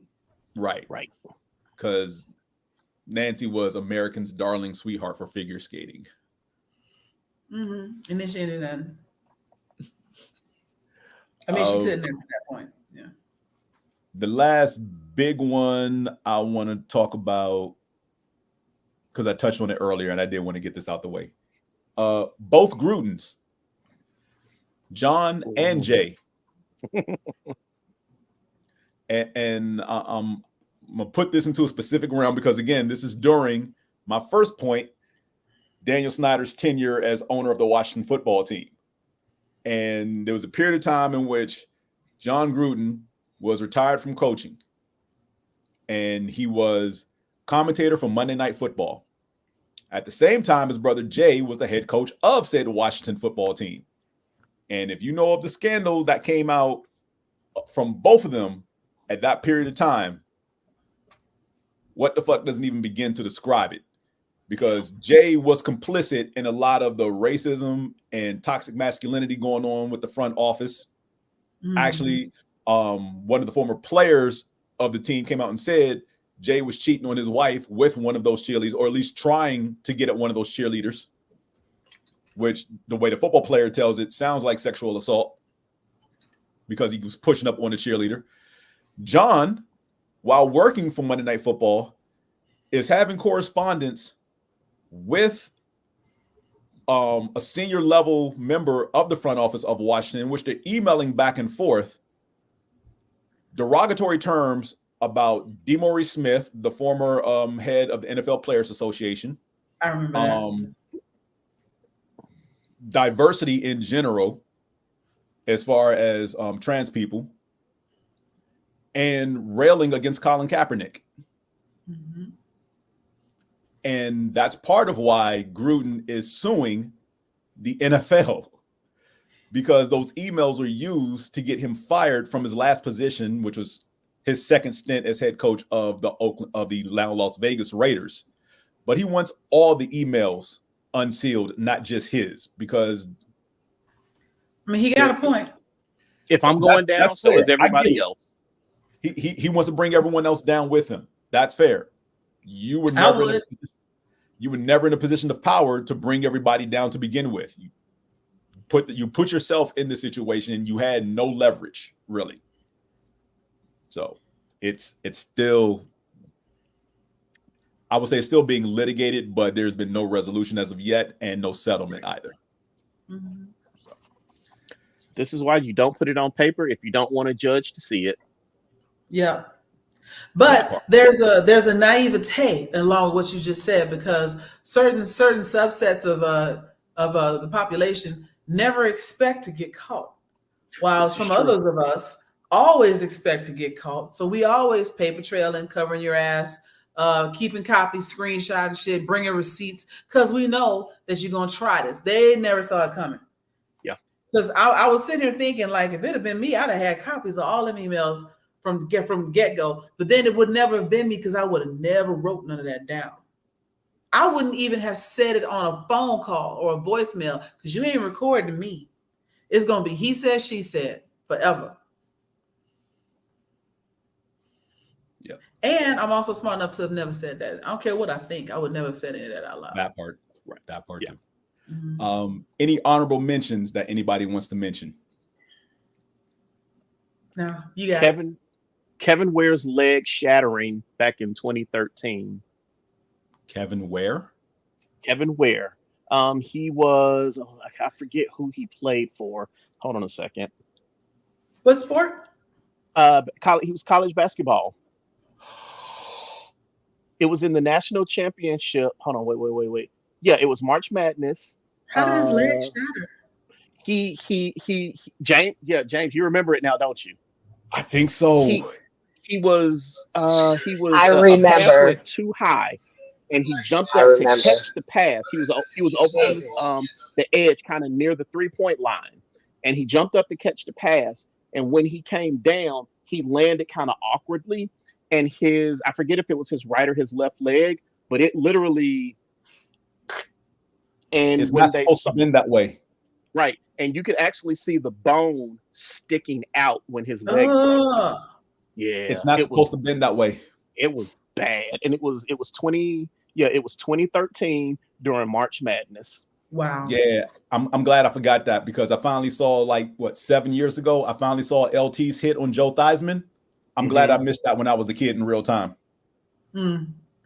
Because again, your leg ain't supposed to bend that way. Right. Yeah. Especially and not from at that spot. Yeah, and from what I remember, he actually recovered, he was recovered enough that he was at the national championship game when they won. Cool. Which I was very surprised, because I'm like, yeah, he's done for probably the rest of his college career with that kind of injury. But he was, obviously he didn't play in the game, but he was there. Walking. Yeah. Just go over about three to five more here that I. Well, hold on, James. Hold on. Oh, go ahead. Hold on, James. I got one. I want to do one or two more. So there's that one. Aaron Hernandez arrested for murder. Oh. Buster Douglas knocking out Mike Tyson. That was definitely what the fuck. And I will end on this one. When Joy was talking about the Panthers earlier, Ray Carruth arrested for murdering his pregnant We don't talk about girlfriend. that. We don't. I was gonna say, wasn't it the dude that hid in the trunk of his own car? Yep. And see, the reason James is saying we don't talk about it is because we have a friend who is Ray Carruth's cousin, if I'm not mistaken, James. Yeah, first cousin. A friend of ours is his first cousin, and she is. And I would probably be touchy about the subject as well if it were my first cousin, but it happened. And anybody told them to do all that, right? Because she's like, we know, we don't discuss, but that's family ranks. I can't knock you for some solidarity amongst the family. And I respect her enough that I will not discuss it when around her. But if we're talking about something and it comes up, like that was such a big story. Again, like I'm not the biggest sports fan, but I remember the dude that hid in the trunk of his own car, and they clowned the shit out of him on it was Steve Harvey Morning Show. Steve said he was watching the news, like, I know this nigga in the trunk of this car. Like, did you think they wasn't gonna pop the trunk, bro? Like, what? Right. What? How long did you plan to stay in there? What was the end game? Yeah. But you know what? When you're not in your right mind and when you are thinking in the moment, sound like a good idea, And but remember the baby, the girlfriend unfortunately did die, but the baby survived. I didn't know that. Okay. The baby has some developmental issues because of all the trauma that happened, but the baby did survive, and last time I spoke with our friend was doing well. Yeah. I'm glad to hear that. Yeah, I'm about to say he was in college. Because it was like 20 some odd years ago. He's in college now, or had graduated college. That was in 1999 when it happened. Yeah. He's grown. He graduated college recently, I want to say. Now, see, that I didn't know. Yeah, because there was one of the media outlets on Facebook put a post up. Oh, cool, good about him graduating college. If that kid was born in 1999, he'd be 24 right now. Yeah, right. Math. Well, 24 this year, so yeah. But yeah, I was glad he survived. Yeah. Absolutely. So these are some of the ones that came in through the post I put out. Blaze through these quickly. Trump for destroying the USFL. Yup. Trump he's not the Midas touch. He's like the poopy touch. He turns everything he touches turn to shit. The Mets for the Bobby Bonilla contract. Ooh, yeah. Because Bobby Bonilla Day is later on this month, by the way. Yep. It's in about a week. That was a good contract, though. I mean, if you think about it, that was a good yes. contract. Mets, no. Yes. Not for the Mets, but he was smart. Mm-hmm. Donald Sterling for basically losing his basketball team due to his racism that he vented to his side chick. Yeah, I told the side chick don't be bringing no big black boys over here. That's not what he said. That's pretty much what he said. That's pretty much what he said. One thing that did come out of that I thought was funny as hell was, for those who don't know who Steve Ballmer is, he was the co-founder of Microsoft. He was there day one with Bill Gates.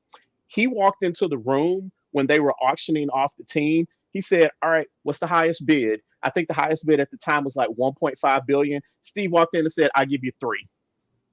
Bet. And just, that was the end of it. I was like, that's how you put balls on the table. I like it. Right. Let's see. Another one that was mentioned was Jason Whitlock. Yeah. Nothing else needs to be said. Just Jason Whitlock. Mm-hmm. If you know, you know. Yeah. I want to throw in the Houston Rockets for trading their whole bench away for damn Charles Barkley when he was a washed up piece of trash. Still mad about that. Fair. Yeah. Speaking of basketball, the Trailblazers GM in the 1984 draft. It's very specific. What happened then? Some dude named Michael Jordan. Oh, was drafted number 2. The Blazers had the number 1 pick, and they picked Sam Bowie. I did not know they passed on Jordan. Yeah. He probably rolling in his grave right now. He'll never be arrested. Herschel Walker. Nothing else needs to be said. Yeah. What about New York Friends said George Steinbrenner for his egomaniacal run of the Yankees? Yeah. Basically, the way he kept firing and hiring people. Ego tripping. Furious, cover your ears. No, just say it. Just Kyle say Shanahan, it. Super Bowl 51. Just say it. Which, not necessarily Kyle Shanahan's fault. I blame the running back Freeman. Right. That's who I blame for that. I blame Freeman. Because when your quarterback points out the blitz and tells you to block that guy, and even moves you over to the side where that blitz is coming from and says block that guy, and you still run the opposite way of where he's pointing. I moved you from my left to my right to block that one dude coming through, and you still run to the left to run a route? Yeah. And it ended up getting Matt Ryan killed. He fumbles, and the Patriots recover. I've always said that play was a big momentum shift in that game. Oh, yeah. Yeah. A few more here. Antonio Brown. Nothing else needs to be said. No, we don't speak him. The last two, Emmanuel Acho. Man, fuck that dude. Exactly. Yeah. So nothing else needs to be said. I'm really disappointed because when he first began Uncomfortable Conversations with a Black Man, the podcast, I used to recommend that to people, like, there's some good conversations going on here. And now I'm like, man, fuck that dude. Everybody don't need a mic. It's diet conversations to make white people feel okay with their bigotry, basically, and their biases. I would say that he ran out of ideas, and he should have stopped. He should have stopped after one season of that. I think the first season was interesting. Still, diet, but I mean, it helps to broaden the audience. And for me, it's all about reaching people so they listen. However they need to listen. I'll give him that. But after that, especially in light of what he said recently, boy, fuck you. I wonder if somebody left from his staff at the end of the first season of the show, which is why it was crap afterwards. Very possible. He fits into my previous topic of Black men who rip women's sports. Yeah. Or women in those sports, because he said some very unsavory things about Sha'Carri Richardson, to which if I see him on the street, it's on site. Like, how dare you? Now, he went on. Van Lathan has a podcast. Acho went on it, and I watched this whole episode. And they took him to task because, again, uncomfortable conversation with the black man was like diet DEI basically, and they called him to task, and he was just like, "Well, hold on." And I'm paraphrasing here, but he basically paused them to say that one, he doesn't consider himself African American, so he doesn't have that generational trauma. Because no. Say it the way he said it. I can't. Oh, I'm getting to the gist of it. Basically, okay. I'm sorry. He's basically first generation American because while he wasn't born here, he was born, let's just say Nigeria or whatever country his parents are from in Africa, and they came over here to America, raised him and his brother. And the way he says it, I grew up with white people around black people, so I never had to go through what you all have to go through as far as bigotry and racism. And I'm like, yeah, you did. You probably just didn't know it. So he doesn't consider himself. He doesn't consider himself black because of the generational trauma of African Americans. He doesn't have that. Yes, he does. Yeah, his words. Here's the thing about generational trauma. As it relates to the disenfranchisement of dark-skinned people in the United States, it don't matter where you started. You here now, and you are lumped in the same way. You can be Korean or Vietnamese or Japanese or Chinese or whatever. You come here, you're Asian. You can be Guatemalan, Nicaraguan. You can be Mexican. You can be Honduran. You come here, you're Latin or Spanish or whatever or brown. You know, everything in the Middle East is just, you know, brown, Asian, or whatever, because apparently Americans can't do nothing but primary colors, you know. And so the experience that of people that look like us in this country is irrespective of whether or not your particular ancestors were enslaved here or not, or whether you just got here. I've had this conversation time and time again with those first generation folks who were like, but not us. Yeah, according to you. But when you go apply for a job, you black. Yeah, you'll see it. I don't care what you thought. Yeah, absolutely. Because it's not. This is not a description that you can give yourself. It is one that is thrust upon you by the society you find yourself in. Yeah. And how you gonna call your podcast uncomfortable? You didn't say uncomfortable conversations with Emmanuel Acho. You said uncomfortable conversations with a black man. But now you don't identify as black. So now you're exploiting another group then for your own gain. So again, boy, fuck you. And the last one someone threw out there was LeBron James. Yeah. Well, actually, what was their rationale? The rationale because of the ring chasing, the building of the super teams, and his stint as acting GM, and plus what he did for the CBA and player empowerment, and how they negatively impacted basketball. Well, and we also have to include how he made flopping a primetime event. That part. Flopping happened before him though, because that was Jordan. That was Michael Jordan. Not the way LeBron does it. Jordan didn't flop. Don't put that evil on him, Ricky Bobby. I mean, I have seen Charles Barkley fat ass, and I'm calling you fat, Charles. With Joy, yes, you're absolutely right. He didn't start flopping, but there, in my opinion, was a significant change in how flopping occurred. I know what you mean. We used to see it before him, but it became more acceptable as a tactic and not something to be shunned or denigrated because he started. Because he did it. Yes, right. Your top star did it, so it must be okay for everybody else to do it. Yeah. Right. Yeah.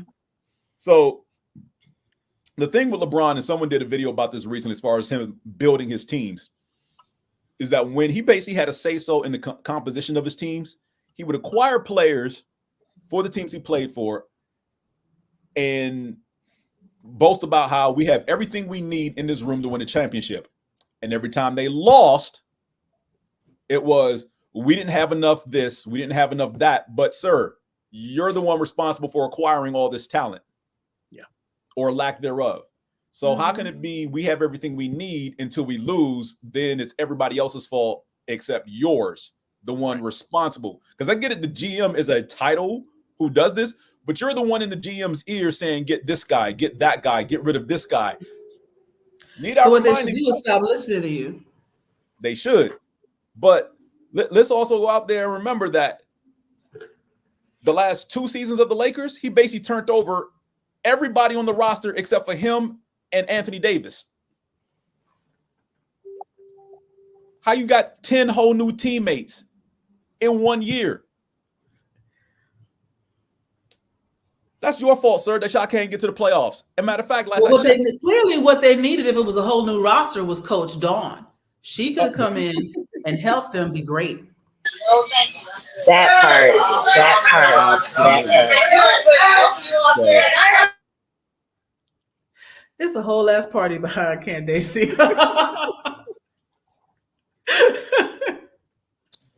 I told you I've been around, but they're here. She said they playing poker and everything. I thought it was me. I really did. I don't say anything, but it was. James is frozen. Did we lose you, James? I hope not, because if we lose James, we lose all of us. Oh, yeah. Because he's the host. Well, yeah, he's the host. If we lose him, we should lose all of us. But it hasn't happened yet. Yeah, but he did say it was raining up by him and things were a little spotty. So it's probably just going to filibuster, talk about stuff until he gets back. Like, oh! He did. He's gone, but he's not gone. Live stream, because wasn't he the producer today? Yeah. Well, I would like to take this moment to say to Matt that on Hank Aaron Day, my team won. I just want you to know that. That's all I gotta say. I think it tastes good. I'm not gonna ask you to say. Let me know when your team is relevant again. Oh, I will. In heartbeat. You know what's so funny? So, I smoke cigars, and Max Fried's father smoked cigars, and we saw him, and I was kind of like, hey, we're about to play each other, and he was like, has your team even won a game yet? And I was like, wow, generational hate. Damn. But then we ended up winning. Then we won. Well, that he said that when they were playing the Diamondbacks. But then we won that first game the other day, and then rain. We didn't play today because of the rain, so we gotta have a make-up play. But right now we are tied 1-1 with you guys. That's all that matters to me right now. See, that we beat the Braves. This is why I love Candaysee so much. Candaysee is one of the few women that I know who knows about sports and will talk shit to me about them. Like, of all the women that I know, there are probably about 4 that are like hardcore sports fans and shit talkers, and I love it. Because I'm not one of them, and I got mad respect, I love it, yeah. And because I've got some women that I know who they know just enough about certain sports to be part of the conversation, but like Candaysee is like, no, fuck that. That ain't enough. Let me tell you why I am real with my shit, and I love her for it. Even though she supports a team that I can't stand, but it's okay. The thing about it is that I will root for an Atlanta team just because I live here, except the Braves. Like, I'll root for the Hawks sometimes, as long as they're not playing the Knicks. I'll watch the Falcons and root for them. But the Braves, it doesn't matter. If they're playing, I want them to lose. That's just how I feel. Well, see, so Candaysee, my thing is this. There is only one team in all of sports I truly hate. And that is the New Orleans Taints. Yeah. All of my other rivals, I can at least watch them play. Like, I don't hate the Mets. They just happen to be one of the Braves' rivals. Like with the Hawks, I don't hate any of their opponents. It's just, again, the Taints are the only team I truly hate. Everybody else, it's just a strong dislike and a fun rivalry. So is it that you hate the fans or you hate the fans? Because that's how I feel sometimes about like Dallas. I sometimes want to root for them, but I don't like their fans. So then I'm like, I can't even go there. Because, sometimes I be like, oh, poor Jack, they be on him all the time. Like, he's still trying to, do his thing, but, they just be jacking him up over there. But, like, the fans make me not want to root for that at all. Like, I just can't do it. I cannot do it. I just be like, it's a little of both because, and again, every fan loves their team. But Saints fans, it's just something about them. I'm like, do we Saints have to have fans them? Love to pick on you as a Falcons fan. Incidentally, Furious, have you noticed that the logo you have behind you looks like Soul Train? Yes. I'm pretty sure he's aware. Okay, Uh-huh. I am back. Welcome back. Yay for power surges. Knocked out my internet. Apparently it's rolling. Furious, you next, apparently. Well, does anybody else have anything they want to add, anything before we get out of here? Can't think of anybody else that I think was really just like, reaching that full level. No. Oh, wait, you know what? But from a WTF, why is Mike Tyson running around boxing in his drawers all across the internet? Because some white boy wants to die. No. Well, partly he wants you to kind of see. Okay, I need him to put that up. He wants you to see it. I mean, I am legit. I would not ever step into a ring. I don't want to be in the elevator with Mike Tyson, in case he might stumble. Because even as he's trying to stumble and catch himself, I'm gonna catch him across the jaw and go down. Because your boy don't know he knows his own strength, but he is a walking wall of muscle. Yeah, I would never want to fight him. I would never want to piss him off. So, Joy, I didn't see the podcast, but I've seen. Oh, who is it from the Pivot podcast that they were interviewing one time? So Mike Tyson was on the Pivot podcast, and the Pivot podcast is Ryan Clark. I can't remember the like Channing Crowder and Fred Taylor. Thank you, Channing Crowder and Fred Taylor. And Tyson was on there and had on, and again, like I said, I didn't see it, but one of them were interviewed about it. He had to lean over and tell Mike, "Hey, you need to put that away." So yeah, there's a part of me that's like, I think he kind of wants you to see it. Might be out here swinging. Hey, bro, leave the swinging to the match, bro. I mean, come on, we don't need all that. I mean, mad respect. At least it's presentable. There is that. But put that up, put that away. Get that out of here. But whoever he's fighting, I'm gonna put up the last fool is whoever brought this man out of retirement to fight. Logan Paul. Logan, you get your ass. Wait, it is Logan Paul, isn't it, James? Yes, because Jake is in WWE. Yeah, Logan. No, Jake. It's Jake Paul. Logan's in WWE. Jake Paul is the one fighting. Okay, sorry. Okay, Jake, you better call Jake from State Farm because you're gonna need some insurance when it's over. All right. Well, before we get out of here, I do want to present some positivity back to what we were talking about earlier. So I'm gonna share my screen for this one. Hopefully, I don't get lost again. And I'm gonna just play this. Unmute.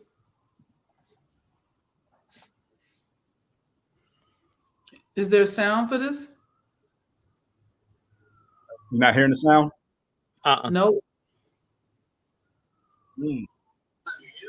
We don't need the sound though. Look at all these highlights. Right. Yeah, this is Candace Parker. Money every time. Yep.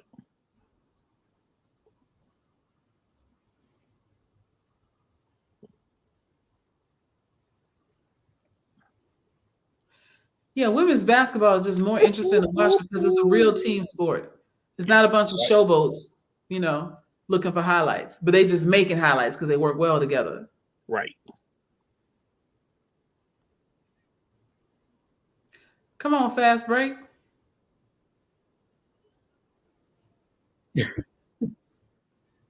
I wish I could hear the audio. I'm sorry, but like this. The whole video is like if I could do this all day, I could do this all day was a video, is this one. Right. Yeah. Right. One of the best to ever play the game.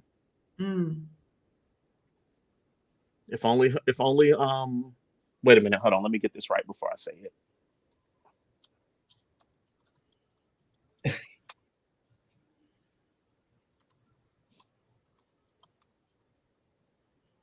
Yeah, if only her husband were one of the best to ever play the game. Don't do that. Don't do that. Don't do that. Don't do that. Do that to him. Hey. And that's her ex-husband. Her ex-husband. Just enjoy the Candace Parker. That's all. Just enjoy the Candace Parker. I just want you. So I want you to know when John Staley said, she was talking about Caitlin Clark, and I'm so glad she said one of the GOATs, because I said if she says she's the GOAT, she better go somewhere, because there's somebody named Candace Parker, and she said one of the GOATs. So I was like, all right, John, because I know you wasn't about to put this girl up above some of these other players that are out here that are way better. And I'm hoping that Caitlin Clark is not the Tim Tebow of WNBA. So we need to see what happens when she gets drafted and when the season starts. Because sometimes you can be an extremely amazing college player and get into the league and be. So we're going to see how she does. And then we're going to see if she can battle my girl Nesby. Because we don't got time for all of that. Sabrina can come out there. She's going to be juking and jiving. And then she's going to be like, welcome to the NBA. Chick. Yeah. I'm blanking on the young woman's name from South Carolina. I think it's Raven Johnson. Raven Jack. Is it Jackson or Johnson? The one who guarded her that whole game? Yeah, Raven's her first name. For the last 3 quarters. That's my personality. It was Raven Johnson. Yes, Raven Johnson. So Raven Johnson was on the team last year that lost. And there's a clip of her dribbling out around the 3-point line, and Caitlin sinks off of her and waves her off her like, you're not shooting, you're not even worth guarding, whatever. Yep. And Raven's trying to run the offense. Oh no. Okay. And they lost that game, of course. And Raven said that stuck with her. It fueled her all season to get to this point. First quarter of the women's championship, Caitlin had 18 points. On probably like 9 of 10 shooting, something crazy like that. Whoever they initially had guarding her was not doing a good job. Don made the switch, put Raven on her, shut her down. She was like 6 of 18 shooting for the rest of the game for only like 12 points. Yep. But there was an interview when they interviewed her, and yeah, she was like, yeah, it was my fuel for getting us back here and, getting this game. Well, I was like, yeah, that's what All right. So that's where we're going to end tonight. Yes. Because I don't want another power surge, my internet going out again. Right. So till next month, everyone enjoy. I don't know what we're going to do next month, but yes. I know it will be post NFL draft. So I know like at least 3 people on here will have something to complain about. Yeah. I'll make it racial. I mean, it's the draft, of course. Yeah. Oh. I mean, the fact that we're trading humans. I'm just saying. And yeah, there it is. Say goodnight, everyone. Good night, everyone. Good night, everyone.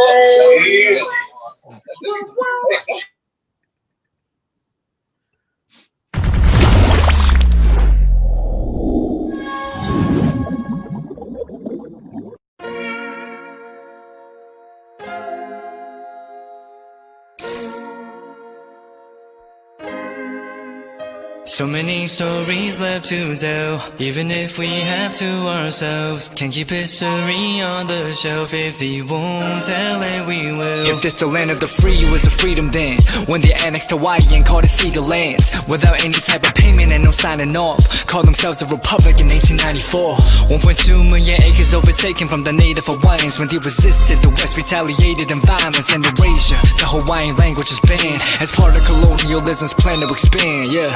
Stuck between a rock and a hard place. Multiple bombings of Kaho'olawe as a part of their ongoing war with Asia. Used it as a place for target practice. No consent or compensation. Colonizers call for annexation. Network of all the locals. School will never let you know. So many stories left to tell. Even if we have to ourselves. Can keep history on the shelf. If we won't tell it, we will. Too many stories left to tell. Even if we have to ourselves. Can keep history on the shelf. If we won't tell it, we will. We will. So if we put Hawaii into perspective, well, Black and Asian history is interconnected. Considering the fight with the Pacific, then of course versus Asia, they was treated as a middleman for war, but didn't let the Western colorism run its course. Cause dark skin was a sign of dignity to core. The land was taken in the name of capitalism, when prior to it was an actual kingdom. Clap back at the system. Stuck between a rock and a hard place. Multiple bombings of Kaho'olawe as a part of their ongoing war with Asia. Used it as a place for target practice. No consent or compensation. Colonizers call for annexation. Network of all the locals. School will never let you know. So many stories left to tell. Even if we have to ourselves. Can keep history on the shelf. If we won't tell it, we will. Too many stories left to tell. Even if we have to ourselves. Can keep history on the shelf. If we won't tell it, we will. So many stories left to tell. Even if we have to ourselves. Can keep history on the shelf. If we won't tell it, we will. Too many stories left to tell. Even if we have to ourselves. Can keep history on the shelf. If we won't tell it, we will. We will.